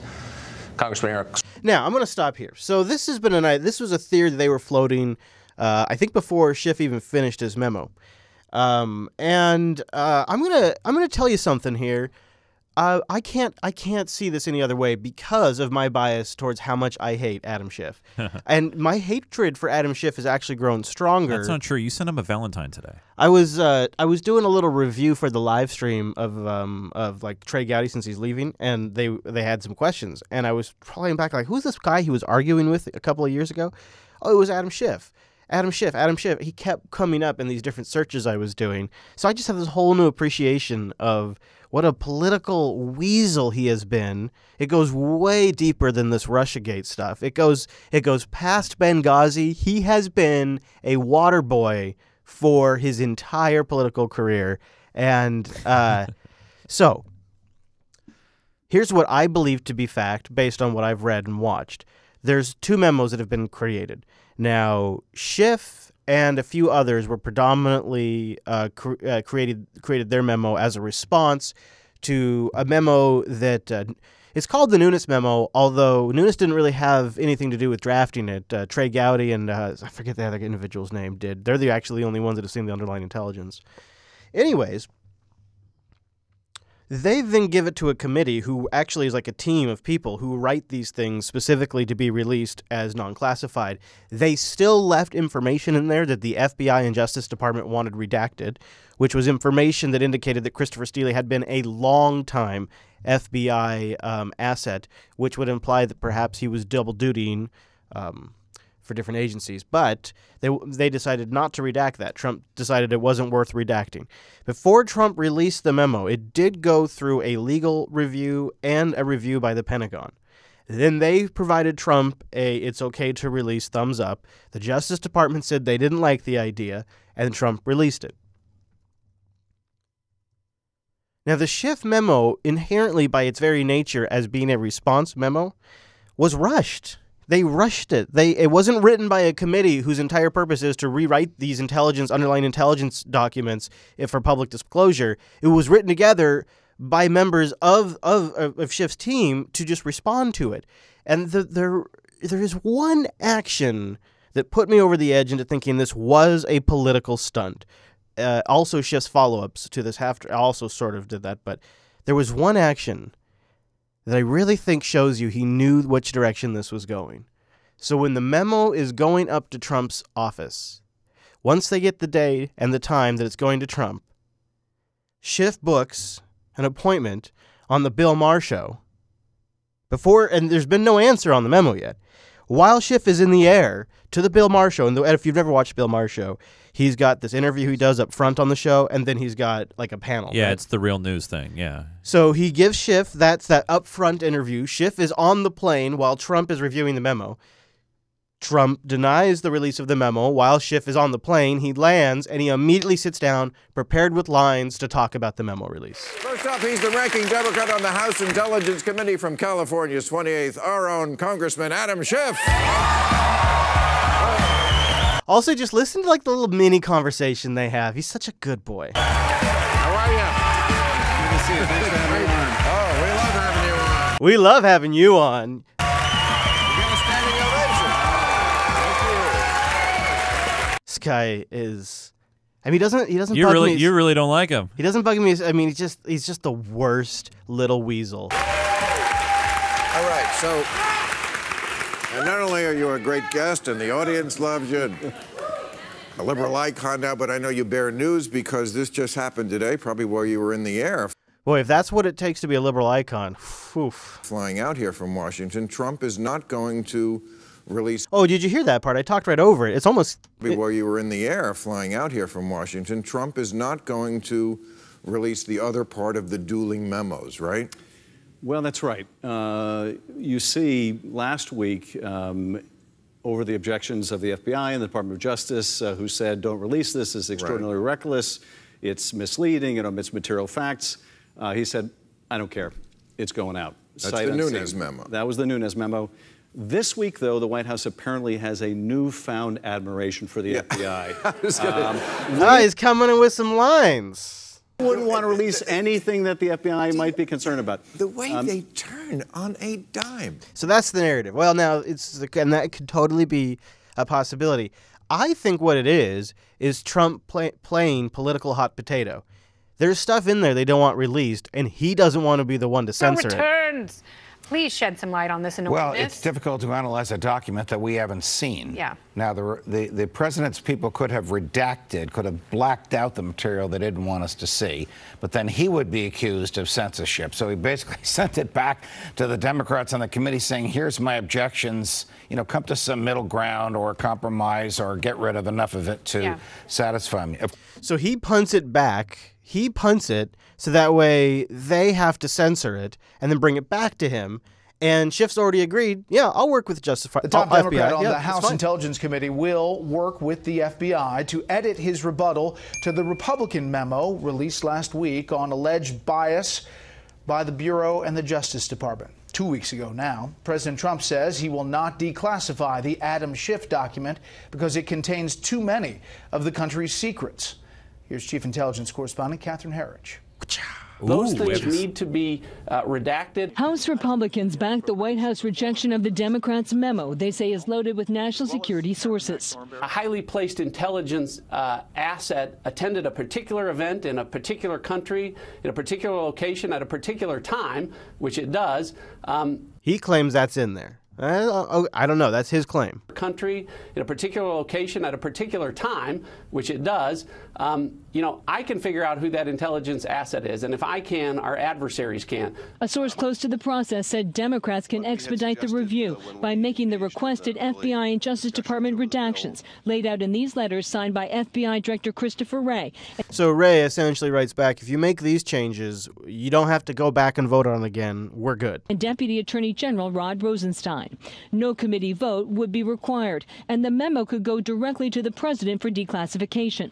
However, the source said revisions beyond the recommended redactions would likely require another committee vote behind closed doors, slowing down the process. Yeah, so if it requires serious editing, then that's really going to screw it up. And that I don't think they're going to want to do. So I heard about, and I don't know if this is true or not, I hadn't been able to cross-track and verify. I thought your best buddy, Mr. Schiff, can't he just go to the House floor and just read it? I thought that you that could is do a thing, yes. Yeah, so this is all political theater. Yeah. Yeah. I mean, seriously. I mean, if it's such a concern for him to go out and get this memo out there, to rebuttal memo, he can just go out on the floor and read it right now. Yeah, he could. But he's not going to because it's political. Yeah, I mean, just like the first memo, I believe it was political. You don't just so the thing that I know that Bill Maher thing is, think about that. You don't just accidentally wind up on a plane on Bill Maher's show. That's planned in advance, man. Yeah, that is you're going with a very intent, and he goes in with some lines. Right. He already knew what he was going to say. I think he was already. I was reading an analysis. I think it was like a right-leaning analysis. I read stuff from everywhere. And they were saying that, well, he did this intentionally because he knew that it was going to get kicked back. So it was a political ploy. If it was somebody else, I'd be like, But what puts it over the edge for me is Schiff has been so smarmy like this, like Slicky, it's slick. Slimy, It's slick. Yeah. He's Slick Woody. Yes. Oh boy. No! Democrats Stop that seem now. open to changes. We're going to sit down with the FBI and go through any concerns that they have, and any legitimate concerns over sources and methods we will redact. Over the weekend, President Trump accused Democrats of laying a trap, including sources and methods that would have to be removed, then allowing Democrats to accuse the White House of not being transparent. Accusations backed up by the president's aides. So it's very clear who's playing politics with people's lives. The Republicans write a memo which the FBI quite accurately describes as misleading and omitting material facts. The Department of Justice says it would be extraordinarily reckless to release this. And what does the president do? He says, I'm going to release it. The House Intelligence Committee's Republican chairman called the 10-page Democrat memo political because it characterizes a Trump campaign advisor as a double agent and the British spy behind the DNC Clinton-funded Trump dossier as credible. They attack myself. They attack Chairman Gowdy. They turn Carter Page into some super secret Russian spy. Can you believe this investigation has gotten to this level of a shit show? Like, do you remember it started spinning this direction because of Devin Nunes, to be blunt. Yeah. That's when it broke out, for sure. About a year ago. Although it may have always been, but that's when it went public. When Devin did the end around and went to the White House. He rushed over to Grandpa's house. Yeah, exactly. Now, it started then. Don't you think, just like look back when you and I remember, it's quaint thinking about you and I sitting here on these microphones going, wonder where all this Russia stuff's going. They keep talking about Russia an awful lot during the run up to the election. And now here we are, where this total, complete shit show is happening. It's really remarkable. Behind the DNC Clinton-funded Trump dossier as credible. They attack myself. They attack Chairman Gowdy. They turn Carter Page into some super secret Russian spy. They talk about how Christopher Steele is a really, really good source when we know that he lied to the FBI. So we want this out. Schiff also called out Wade, you see what he says there? We want this out. If they put a memo out where they're putting all of their eggs in that dossier and Christopher Steele, that almost feels like they're going to sink their own boat. Yeah, and this is where it goes back to what I said even about Schiff. They could have just went out to the House floor, and they could have just read it, and they could have, but no, they're playing this game back and forth, and who gets held in lurch? We all do, and that's the thing that gets us all pissy. So I can't believe we're about to talk about Stormy Daniels on the Unfilter program, but I guess it just wouldn't be the current era of politics without this conversation coming up. And I debated whether I wanted to cover this. My first pass on this was, this is a dumb story, and I don't really want to talk about it. No, wait, can I ask probe? why? Can I probe in that a little bit? Yep. Why? Because, I mean, it is very peculiar. It's the same, it's the same reason why I wrote off Hillary's email server. It's like, well, yeah, all these guys are doing this. Right. You know, like this is probably a great side business for a lot of really famous porn stars. But I mean, for example, the whole scandal that, with President Clinton getting impeached. Yeah, that's why. And Monica Lewinsky. And these things have a tendency to stick. I think this is going to stick. That's why I think it's worth talking about. I want to go back in time to last month. But see, again, because I wasn't really tracking this, I was tracking it. I grabbed the clip, but I didn't want to really run it on the show. But I think it's pretty relevant now. This is some investigation done by the Wall Street Journal that shows that Trump's lawyer set up an LLC to pay the porn star, and this is coverage that they revealed back in January before we knew what we now know today. A new report this morning, the Wall Street Journal says the president's personal attorney went to great lengths to keep a former porn star from speaking out about an alleged affair she had with Trump before he was president. This is back in 2006. All right, joining us now, one of the authors of this story, Michael Rothfeld, investigative reporter for the Wall Street Journal. Thanks so much for being with us. As we said, in another era, you would be the most sought-after reporter in America right now to explain this story. This is that Donald Trump's personal attorney, Michael Cohen, and we've all seen him on TV, many of us have spoken to him extensively, set up a private company to pay off this adult film star. Explain. He set up a company called Essential Consultants, LLC in Delaware, and it basically distances him from the payment. And people commonly will use shell companies, corporations, in order to do like a one-off transaction. And that way his name isn't, on a transfer to another bank, so many people would not see where the money was coming from. Unless they're investigative reporters like you, and he wasn't as careful as he could have been to shield his name from being attached to this. Timing matters. This alleged payoff happened weeks before the election, October. That's right, about 3 weeks before. And we know that Stormy Daniels, whose real name is Stephanie Clifford, a former porn star, had been in discussions with Mr. Cohen for several weeks, months actually.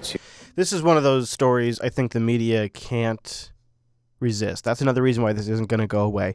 Even if you say give Trump all of the license and say, this really happened. He has a clear agreement with his wife where he's going to sleep around because he's been married a few times, and he's realized He can't say that because he's got this. I know. I'm just saying, the clear Christian. Right. I agree. Thing. I agree. But I'm just saying, as the viewer, even so, you're just heaping all of the benefit of the doubt onto the situation. Yeah.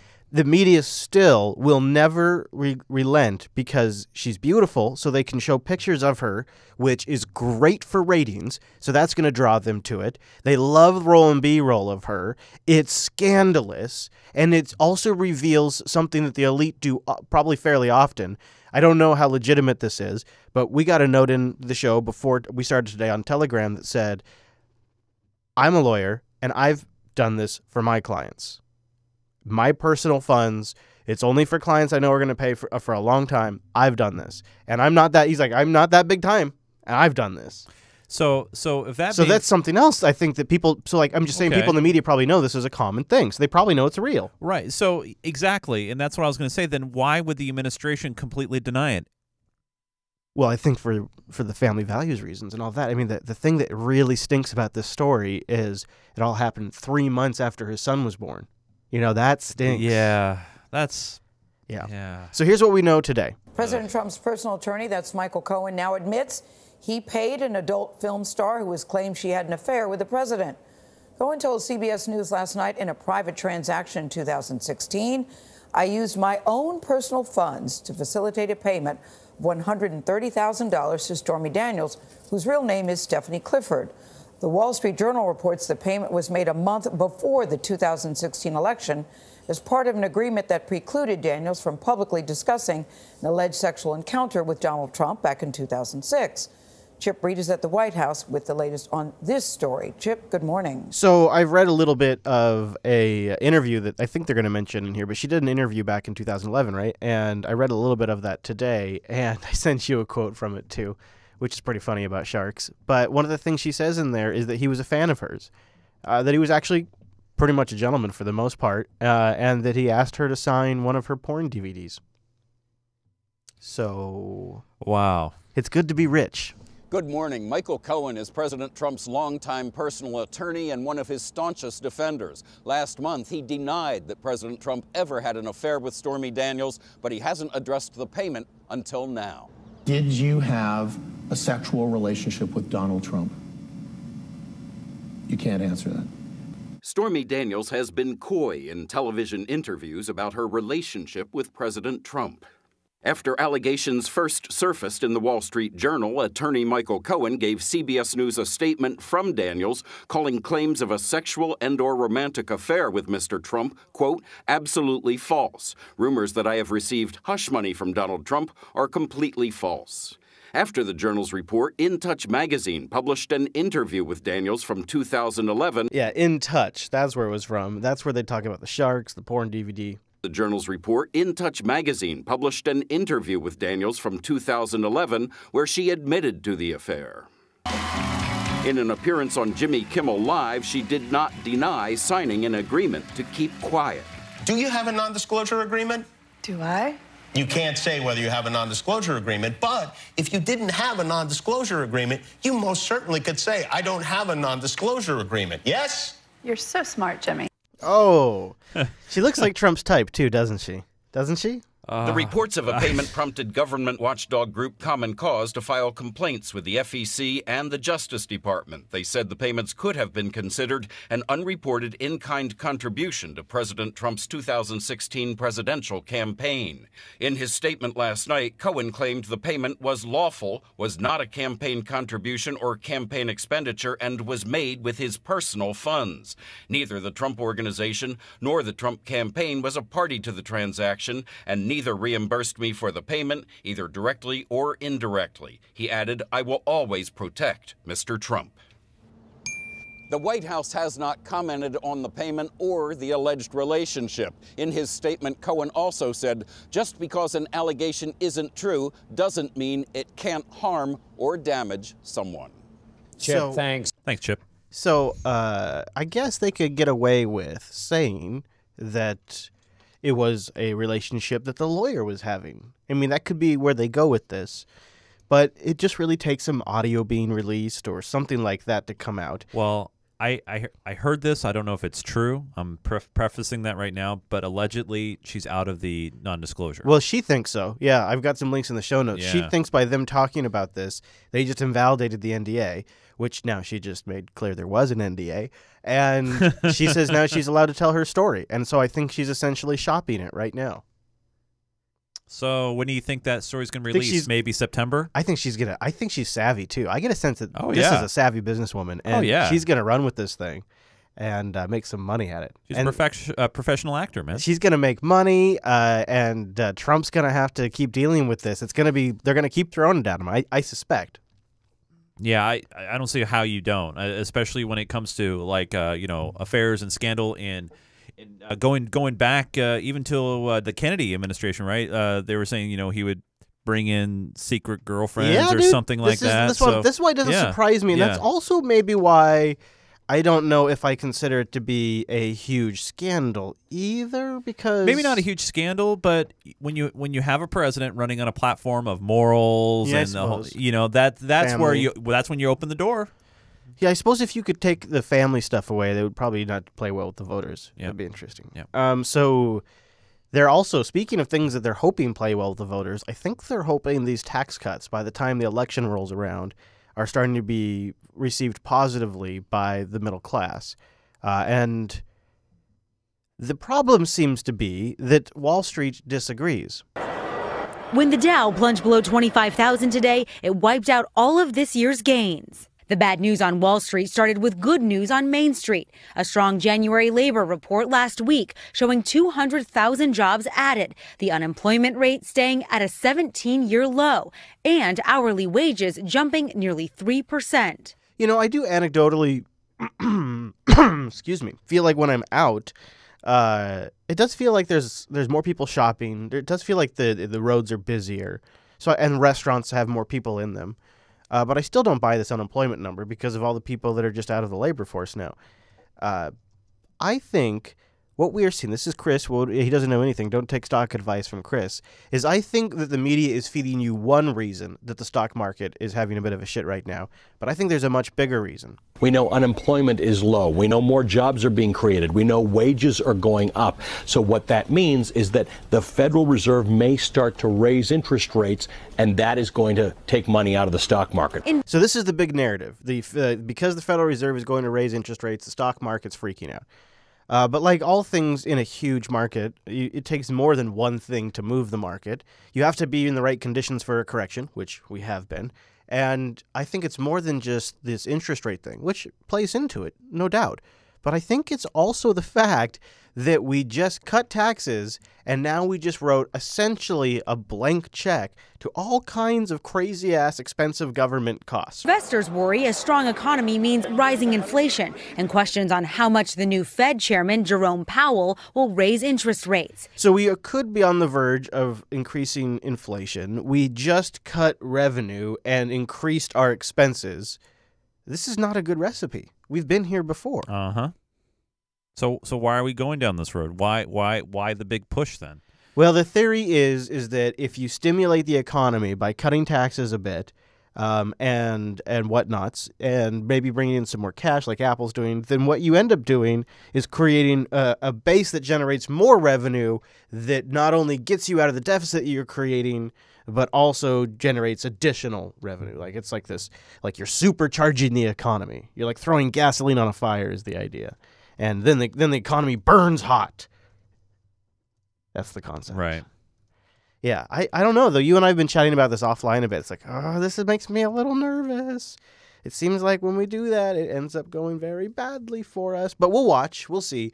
I'm obviously no stock trader. I barely even fancy myself an old-school Bitcoin trader. So do not pay any attention to what I say. It's none of my advice is valid. Get rid of all of it. Just go.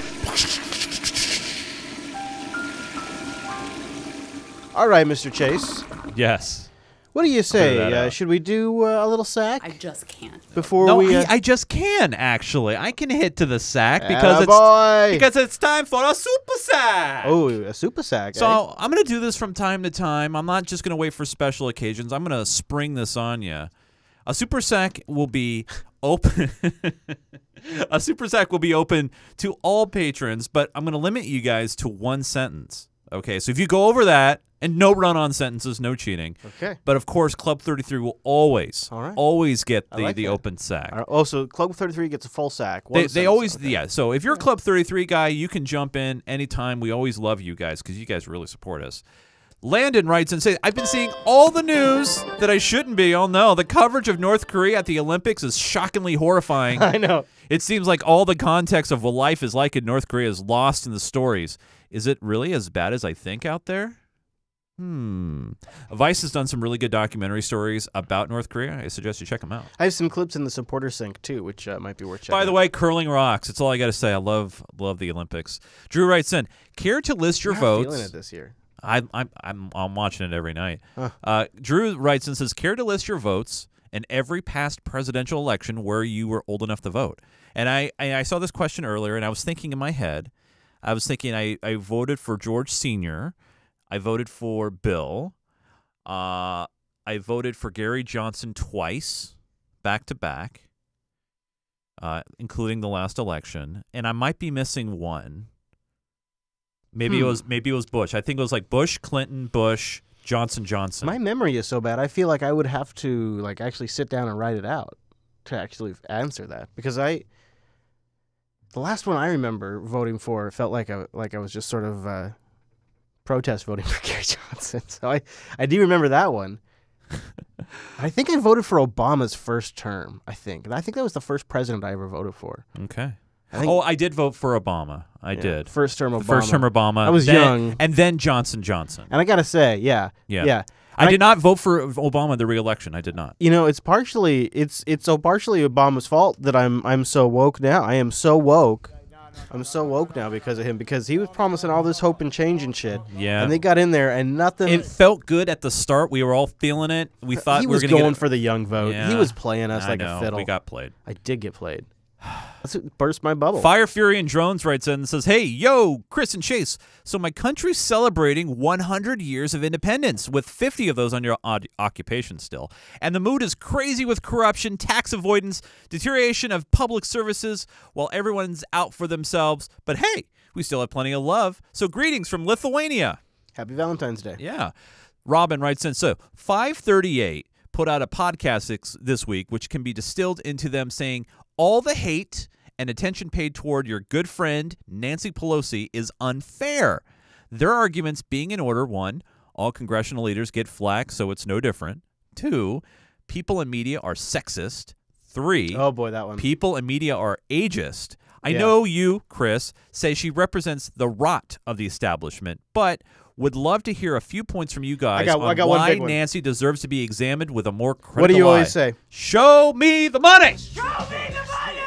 So somebody should Google search or go Bing this real quick. How much money Nancy Pelosi just raised recently for the Democratic Party? I believe it's somewhere in the multi-million, like 70 million even or something. She just blew the doors off on fundraising recently. Yeah. She brings in so much money for the party that they are, and the DNC is so broke itself that the Democrats themselves, like the rank and follow, are so tied to her money teat that they have to work with somebody that they all know is inherently incompetent and should be out. She's embarrassing. She devalues the party every time she opens her mouth. And the problem is that she erodes the faith and trust in their most progressive base, in their younger base. When they see her up there, they lose faith in the Democratic Party.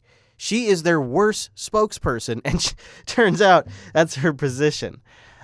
So, yeah, I think she's a huge problem for the party, and I think until Democrats like her are gone, just like Democrats like Hillary have to go, they're gonna get their asses handed to them in a lot of places. There's like an older Democratic establishment that needs to wake the hell up.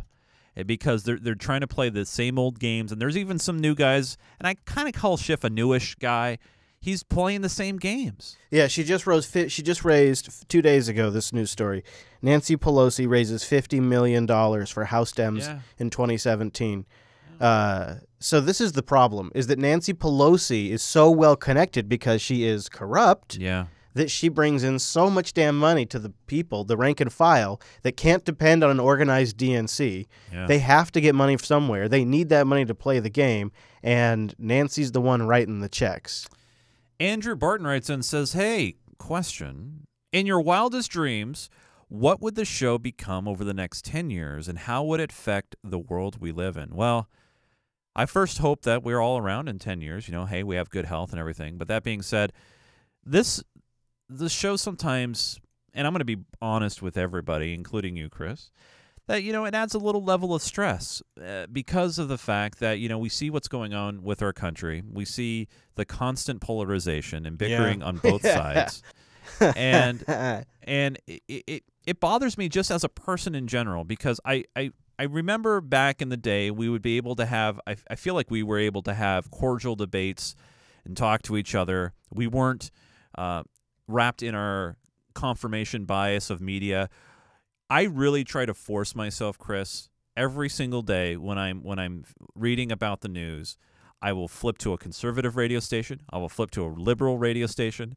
I will read CNN. I will read Fox News. I will read alternative other not mainstream news websites.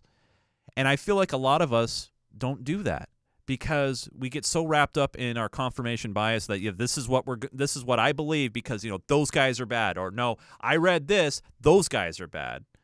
And we get so wrapped up into it that it's like we forget to talk to each other and listen to each other.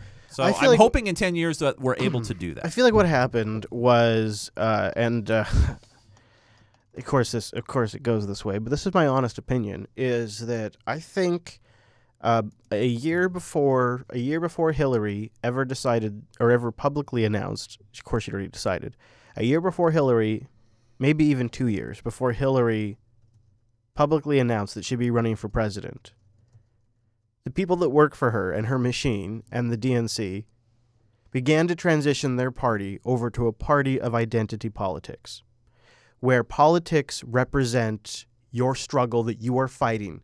This is the fight of your life, and it matters because this is the defining moment of our historical life. And if we don't take action, if we don't speak up, if we don't do X, if we don't hashtag this, then if we don't virtue signal, then we're not taking action. And this identity politics has gotten people really, really riled up. Yeah. And I think it blinds people emotionally. It does. Because when it's the same reason why you have people that are like Nike people or Apple people or BMW people, because they associate a bit of those brands with who they are, their own identity. I'm a person who has to have the iPhone because it's the nicest phone. I'm a person that drinks this kind of coffee because it's the right, this beer, right? What about the whole Linux Microsoft wars? Exactly, exactly. Yeah. It is part of I believe in open source, that free software is going to fundamentally enable people at a level that commercial software never can, and gives people access to technology all over the world that can't afford it. That's a belief system. Yeah. And so all of this stuff is now super core to us, where I think when I was younger, maybe even just 10 years ago, 5 years ago, what it felt more like 4 even years ago, it felt more like like politics was this thing that you observed because it was pretty much a sideshow to your life. And that was even more so for like my grandparents. Like they would sometimes get involved with local issues, but they would basically just write off, all the politicians in D.C. are corrupt. They're all liars. And they wouldn't pay any attention to D.C. politics. They would pay attention to local initiatives and local issues. Yeah. And now that's all flipped on its head. Yep. Yeah. And we see it more and more. And I'm just hoping maybe one person at a time we can just say, hey, guys, take a step back, relax. We're all in this together. At the end of the day, we're all in this together, and we really should try to listen more to each other. Hey, Matt says real quick, thanks for letting me spend Valentine's Day in your sack, Chase. You're welcome, Matt. Verituna writes in, one of our Club 33ers. Okay, so the note of the week is this. Aside from Russia hacked the election narrative collapsing, was the eye-cringing scenes at the Winter Olympics where the only country that is not there being cheered so loud that it drowns out all the other fans, Russia. Hilarious egg on the face for the IOC. On a more serious note, we now have the first case of a UK citizen fighting against ISIS on the side of the Kurds in Syria being taken to court on terrorism charges. This shit show gets even more chaotic. Yeah. I only just heard about the shooting this afternoon. This is the one, as we record this, happening in Florida.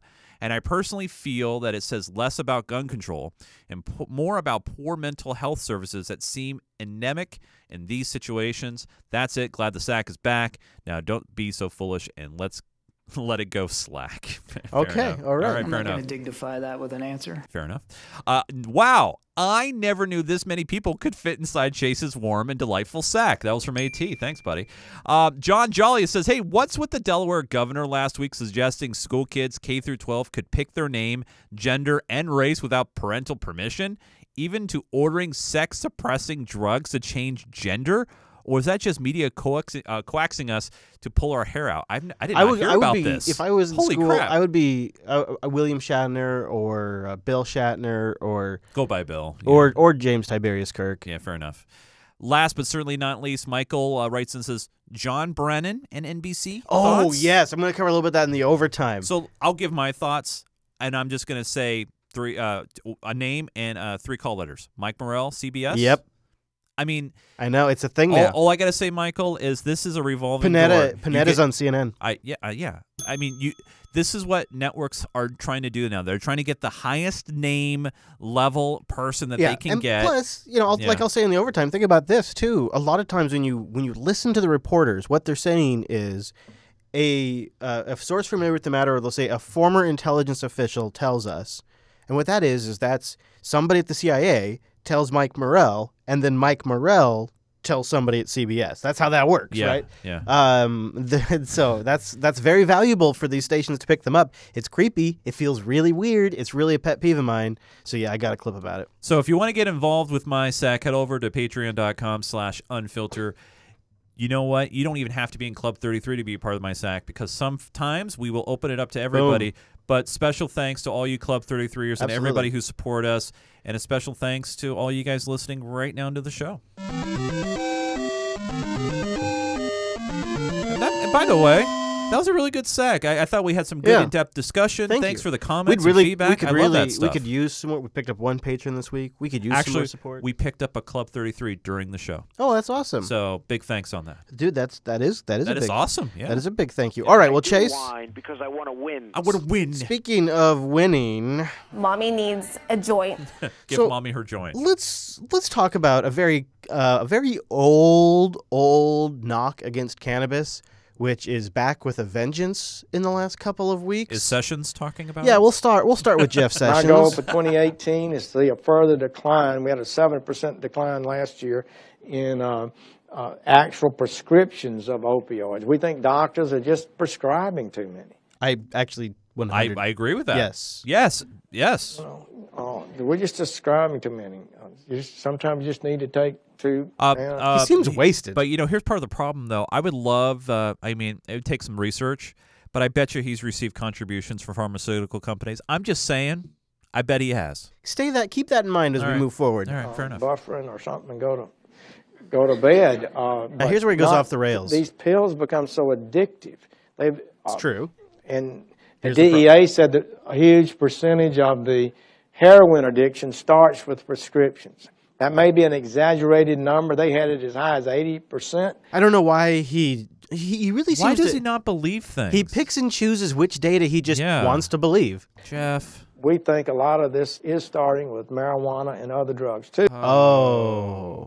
But we'll see what the facts show. But wait. We'll see what the facts show. Yeah. There's already facts out there. Yeah, and we've already demonstrated you don't pay any attention to what the facts say. Now, here is, so let's keep talking about this concept. That marijuana is a gateway drug. Everybody starts with this. It totally is, man. Here's another angle. This is Sheriff Grady Judd.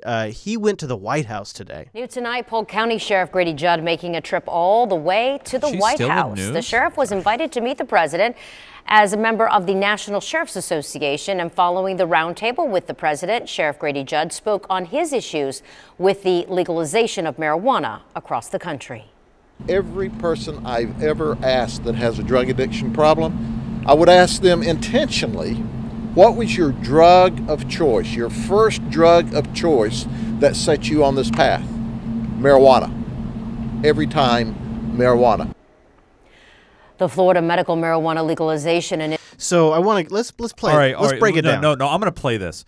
The first drug that set me on my path, Chris, was NyQuil, and I mean that was the first. I was not feeling well, so the first thing I grabbed was some NyQuil. Yeah.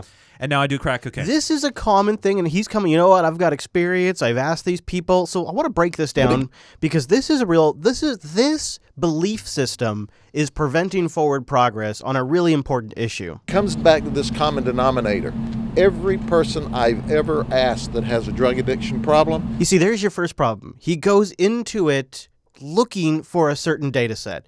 He doesn't go in with an unbiased opinion. He goes into the situation looking for data that he wants to see. I would ask them intentionally, what was your drug of choice, your first drug of choice that set you on this path? I would be surprised if there was anyone who does heroin or meth who doesn't also smoke cannabis. Or, I wouldn't be surprised if he didn't ask a leading question.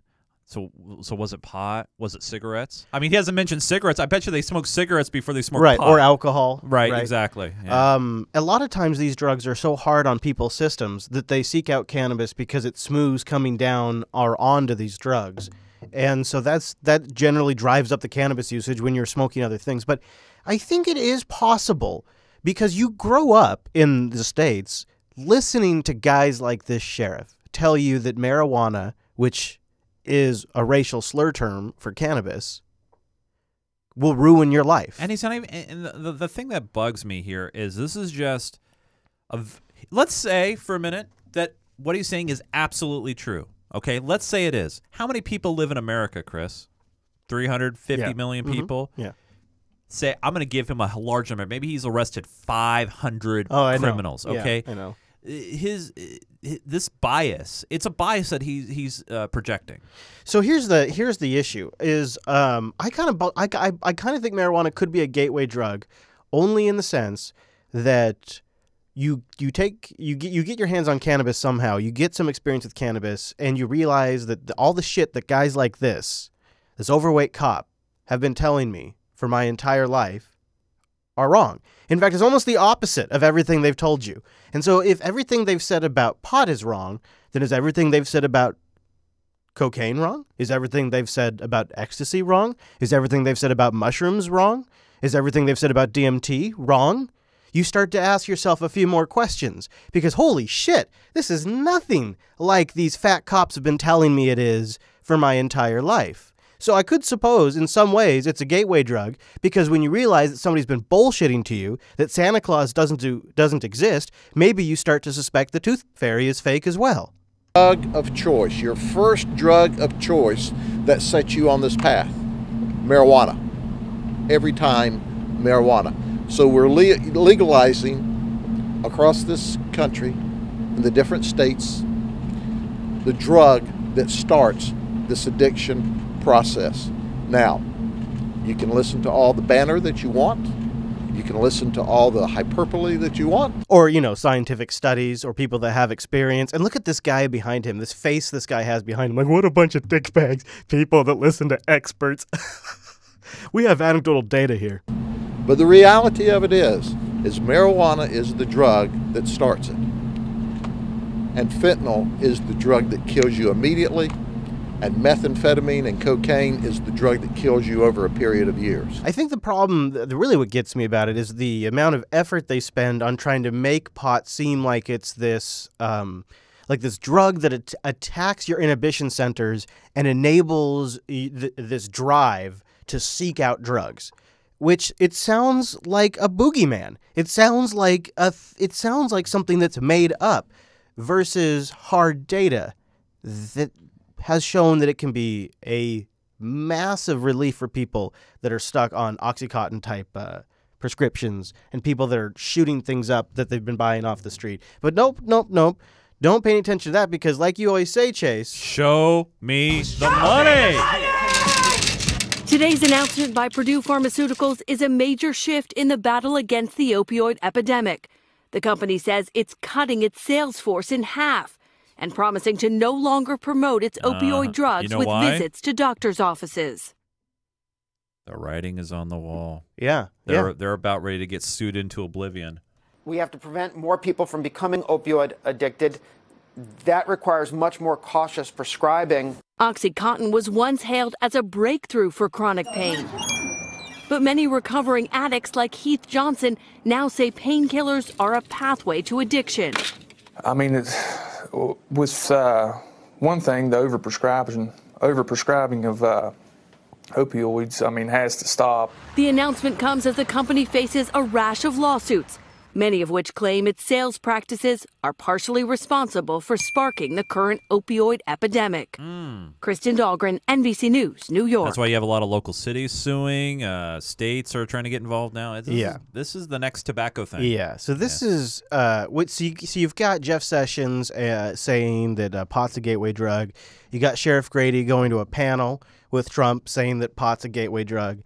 But the awkward thing about the whole situation is The other hand is talking about how medical marijuana is an effective treatment for opioid addictions. A pair of lawmakers say the evidence is there that medical marijuana should be used to treat opioid addiction. Oh. But the governor's Department of Health secretary won't let it happen. News 13's Madeline Schmidt is live at the Roundhouse in Santa Fe with more. So what you find out is you either run into this boogeyman sort of gonna get you, gonna rewire your brain, gonna make you a whore, gonna make you a drug addict. Pot is gonna turn you into that because it rewires your brain. That's how bad pot is. So that's the Jeff Sessions and the sheriff's opinion. And then you have the lawmakers who say, actually, it can help people get off of these horribly addictive painkillers, and they get blocked at a political level. So it's either this hyperbole fear-mongering that blocks progress, or it's just politicians that are protecting their turf. Let it happen. News 13's Madeline Schmidt is live at the Roundhouse in Santa Fe with more. Yeah, well, Kim, twice now, the state's Medical Cannabis Advisory Board has recommended that the Secretary of Health add opioid addiction to the list of conditions treatable by medical marijuana. But nothing has changed. It started with a petition several years ago by Anita Briscoe, a nurse from Espanola, who says patients told her they were able to kick a heroin addiction thanks to medical marijuana. In response to her petition and research on the issue, the board of 8 doctors recommended in both 2016 and 2017 that opioid use disorder qualify as a condition treatable by medical marijuana. Health Secretary Lynn Gallagher, however, hasn't added it. Now, so you got these doctors, you got these patients, they're all for it. So that does add pressure. The other group that adds a lot of pressure is veterans. The opioid crisis in our country is leading to more support for other treatment options, including medical marijuana. Some local veterans are calling for it to be legal nationwide and easier to access for those who need it. News 5's Cody Long spoke to some veterans today in Northwest Florida about how it's helped them. And the problem is that this whole marijuana helps you get off of opioids. Nancy, who's also a veteran, says medical cannabis made his final months much better. See, that narrative almost is the opposite of the gateway drug narrative. So if Jeff Sessions accepts this information, that the veterans and the lawmakers and the doctors and the researchers and even that adorable girl that we covered months ago, that 11-year-old, are all saying it helps with different things, if he accepts that, it sort of automatically destroys the whole argument that it's a gateway drug, because it's being used to get people off of drugs, and then, oh, by the way, it's not addictive. Also a veteran, says medical cannabis made his final months much better. If it wasn't for that treatment of cannabis, it would have really been hard, I think it's the same reason why when people are coming off of a drug, something or other, what do you call that when you're coming off a drug? Just a come down. Withdrawal? Yeah, well, okay, yeah, sure. I mean, there's some drugs, like the experience that I speak from is I took Adderall as a kid a lot for a lot of my years in school, and I definitely have a come down when I would have to take 2 in a day. I would get like cold sweats and my hands would shake, and I would go from having no appetite at all to all day long to all of a sudden I have to eat immediately, just ravagingly hungry. And I had no idea I was going through a come down. I had no idea that's what I was doing. And no, the doctor never said anything. And so if smoking pot makes that easier, you got to figure that it's possible that when people are going off of opioids, it's the same effect. It's the same thing. And so yeah, it's gonna make living through that easier. And if for some of these people, they can vape it, so it's not like they're smoking it, or they can ingest it, or they can take CBD capsules. So there's like a lot of really healthy ways to consume this stuff too. For me, when you've been with someone all of your life, we were together for 23 years, to see someone go from over 200 pounds to down to 100 and some odd pounds, that's hard. She was one of about 24 veterans meeting with Congressman Matt Gaetz at the University of West Florida. Matthew Rumpel is part of a group here together. They want another legal option besides pills. Most of us suffer from PTSD, TBI, and we have been stuck with a lot of medications for years that we don't use or we don't agree with, and it's a lot of problems for us. Congressman Gaetz says the majority of the pushback has been from those in his own party, and he hopes that these veterans' personal stories will drum up some support. Right now. In the meantime, though, you have it just feels like we've just totally come to like a screeching halt with Jeff Sessions.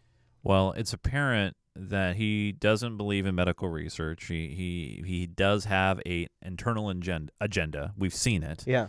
He's projecting it all the time, which is odd for me, especially when you have the president saying, it's up to the states. States, we want to let them do but what now they he's wanna got that do. sheriff's roundtable. Yeah, it's weird to me. Big Kitty has some red booking going on. She says that Big Pharma is trying to make synthetic THC and sell it, which we do know that's true.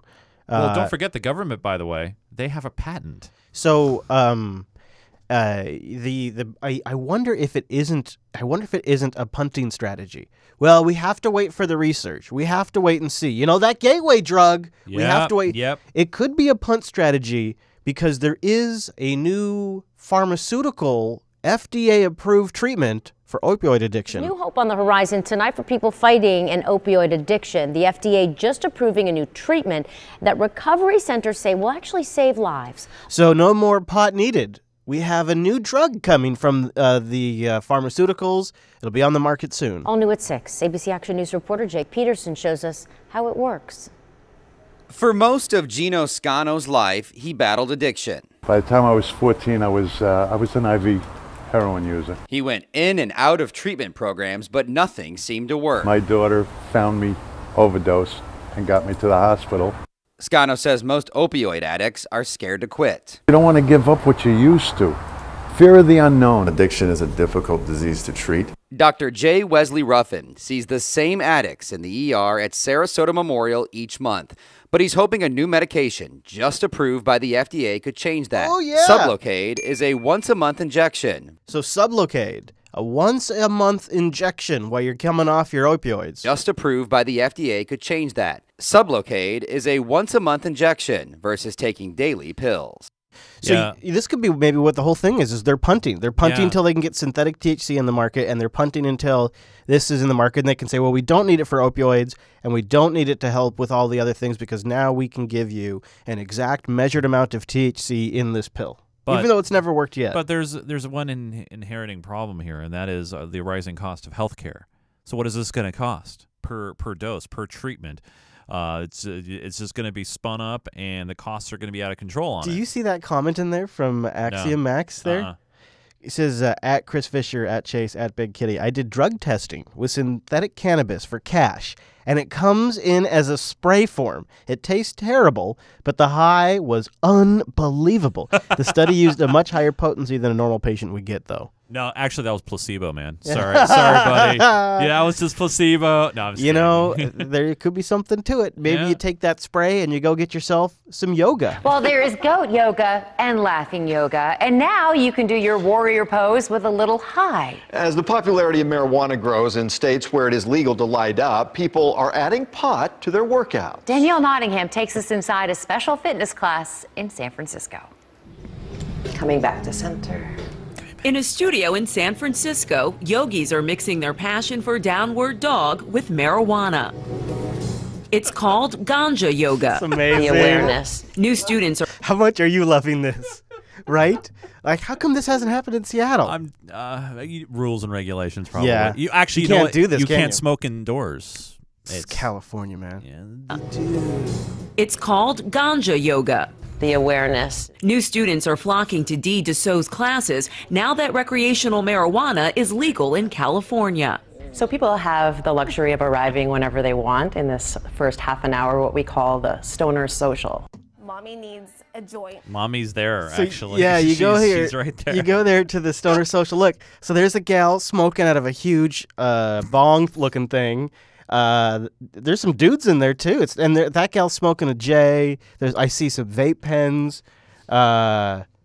These people are taking pictures. Like, this is a straight up party. So they're just hanging out in a lounge, getting high AF. Luxury of arriving whenever they want in this first half an hour, what we call the stoner social. Dussault believes the combination of mindfulness and marijuana can improve her students' health. There's anti-inflammatory benefits to cannabis, and specifically CBD products can have amazing pain-relieving benefits and anti-anxiety, anti-depression benefit. The class opens with students sampling cannabis products. Wow. We hang out, we talk, we kind of break the ice. Then an hour of yoga begins with breaks for a quick quick puff.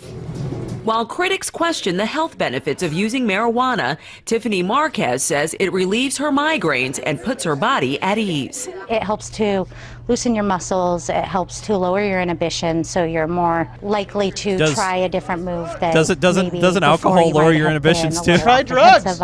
Students may feel a little loopy after class, so Dussault has them stick around for 30 minutes to sober up. Last one. Dussault is expanding her classes in more cities to help others take their yoga practice to new highs. Yeah, buddy. Danielle Nottingham, CBS News, San Francisco. You know you wanted on that action. Maybe you can get a franchise deal going. I guess if that doesn't work out in the meantime, maybe you can send folks somewhere else. Just when I thought we couldn't top it, we keep doing it. That's amazing. Yeah. Chris, if people want to keep in contact with you through the course of the week, maybe in 280 characters or less, where can people go to? I'd say go over to @ChrisLAS. Nice. Yeah. What about you, buddy? At Nunes, Nunes. I've been doing a lot of pinball streaming. I did a test pinball stream last night over at twitch.tv/GeekGamerTV. Oh, my goodness. And I was chatting with all the chatters over at discord.gg/GeekGamerTV. You know, get one of those two, discord.me/JupiterColony, and there's a Love dedicated Unfilter chat room. It's Pakalakan. Pakalakan. I usually start streaming around 3:30 on Wednesdays. That's 3:30 Pacific. That's when the overtime gets recorded, and we do some live show clips, things like that, chat with you guys. So we'd love to have you join us live for the show. Otherwise, just go subscribe in whatever podcast player you like. We got RSS feeds. Yeah. Linked over at jupiterbroadcasting.com. Look for 269. And then right below the download links, all the different feeds you might want for your podcast player or whatever's. Love that stuff. All right, buddy. Well, you know, in the meantime, I'll just say this really quick. Yeah. If you want to stick around, we have a great overtime coming up. I was going to mention, there's an overtime. Yeah, so stay around if you can. So this is the show, and then after the break. Yeah. Otherwise, if you got to go, we appreciate you being here. And you know what? In fact, I think you know what we might do? If it was just me and you, Chase. Next week? Maybe we'll see you right back here. Maybe. Next week.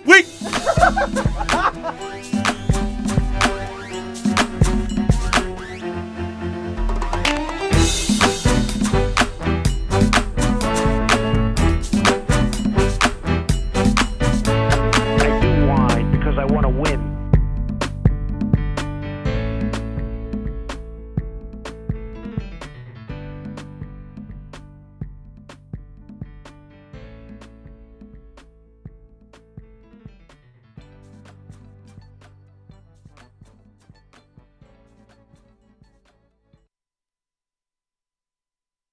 You know what I was thinking is if Trump hadn't been downplaying this whole Russia angle, he could have said that the whole Stormy thingy was Russian bots.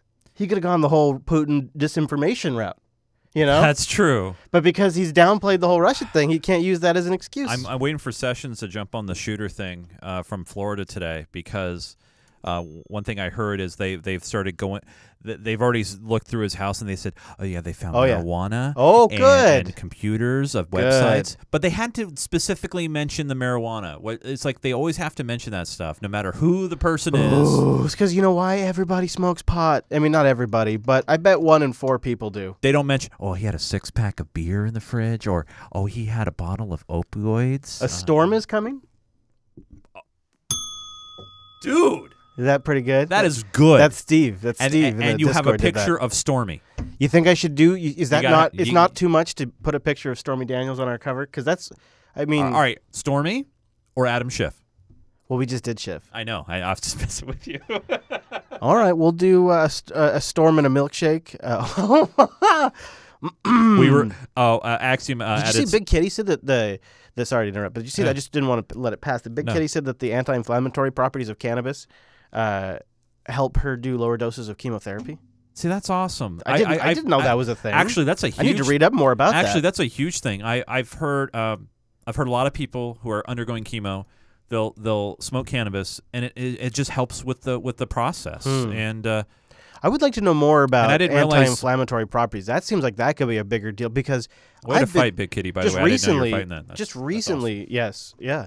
I've just recently been learning more about how major inflammation is in causing disease and all kinds of things. Stormy, Schiff, and sperm. Was the sperm thing a play on in Hannity's thing of in the overtime? Oh no! In the overtime, I play an Alex Jones clip where he believes that he believes there's sperm in Obama's portrait. Oh, it was Alex. I thought it was Hannity. No. This one is this conspiracy is that there is sperm in Obama's painting. There's a sperm on Obama's face. What? Do you want to see it? No. Okay. All right. No, I mean, I do have it. It is weird. It's out there. Mommy needs a joint. Yeah, Mommy does need a joint. Mommy needs a joint. You know what my favorite ones? I watch The Price is Right every day. Do you really? I do. I watch it every day. At work? Well, it's on in the background. Oh, I see. I have to monitor. How's Drew doing? Drew's doing great. He just celebrated his 10 years on The Price is Right. Holy shit. I know. Time flies, eh? Oof. Yeah. Is Bob alive? Do you know? I think Bob is still alive. Hold on. Haven't done this in a while. Alexa, is Bob Barker alive? Bob Barker, original host of The Price is Right, retired from television in 2007 after celebrating his 50-year career. He has since made a few guest appearances on The Price is Right and still lives in Los Angeles today. Man. Thank you for just saying. You could have just said yes. She does that forever. Like if you ask her what the temperature is, she gives you a full paragraph of the weather report. So the temperature is 75 right now in Arlington, Washington. The current temperature is it's really. Would you like it in Celsius? These lady tubes could get a lot smarter. They got a long way to go. Got a HomePod. No. Yeah, I had to try it. Really? Yeah. What's that over there? I see. What? What that's in front of you? Oh, that's just I've had this MacBook. I didn't know you've had that. Oh, ages. Really? Ages. Yeah, it's what I edit under Final Cut with. I call it my Final Cut Pro machine. Oh, but nice. This is a soundboard because I see you're booted into something else. Yeah, well, this soundboard I've been having issues with it crashing on me in the middle of shows. So the last 2 shows I've did, we've had. I know what can fix that for you. What is it? Windows. Well, so I'm just using this. I'm triggering everybody. Rogue Amoeba makes a pretty great soundboard application, so I just started using that. By the way. For a bit until I figure out the other problems. I want to put this out there before I go. Oh shoot! Here it comes, everybody. So I know this will not make it in the show because we're done recording. But if you have an issue with me, like you disagree with what I have to say, never. You think I'm a shill or something like that. Well, you are getting a paycheck from the Clinton campaign, right? I don't know. Why are you telling people that? I know, it's a good gig. Anyway, it's really good money.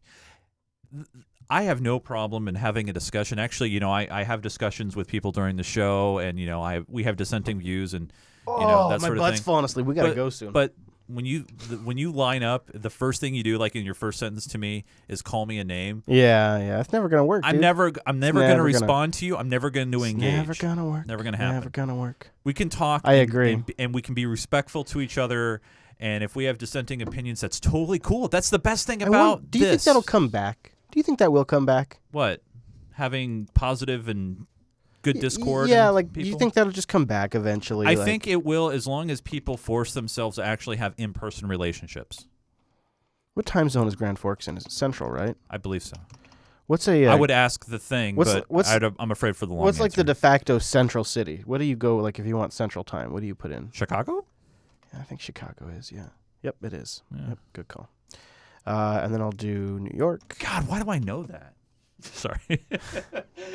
And then we will do... Boy, you know what? I am so glad it is not so crazy cold this winter. We had a couple of cold nights recently, though. Yeah, it got chilly again. Yeah, it did. But that's what happens when the ocean doesn't hold our clouds in. Because I really think we can get there again, just as general people, if we can stop trying to be so polarizing. I think it's going to take a little while. I know. And honestly, it used to be cooler. It used to be like when we were younger, I felt like it was better. And now it's like because of the internet sometimes and the way that we can use the computer to shield our identities or kind of hide behind the keyboards. Yeah, I agree. That adds to it. It makes it easier to be mean to others. I feel like there's a billion different reasons. Well, there's quite a few. You could just talk. You take an hour talking about how social media fucks up all this. And I think what we need to do with social media is regulate it. No, I'm kidding. Now, I think social media is sometimes one of the biggest equalizers. because it allows us to do a show like this. Because yeah, it's good and bad. Yep, exactly. Yeah. Yeesh, I agree. Well, all right. I was trying to see, like, now that's, there's like podcasts on Spotify and shit. Like, how do you get it on that? I think you just I don't inherently like these platforms, so I don't. You don't sign up for them. Yeah, and then I miss the missed the boat. Mm-hmm. Yeah, I know. That's We how got I to get do. ourselves on there. Yeah, I think we probably do. Yeah. The Unfilter show would be good on there. They got a news section. Well, don't worry, Axum, because according to the media, the next election's already bought and paid for by Russia, right? Yeah. Dude, that is some 70 chess now. We got to go beyond 40 chess. That's 70 chess. All right, guys and gals. When I say guys, I don't mean specifically, You know what I mean? Like, yep. Hey, you guys, I call my girl dude, so. Take some time away. Take a deep breath. Enjoy the best of athletic competition. Really, dude? Watch the Olympics on CBC and have a great one. You're going with that? I am. All right. I'm doing it. Goodbye, everybody.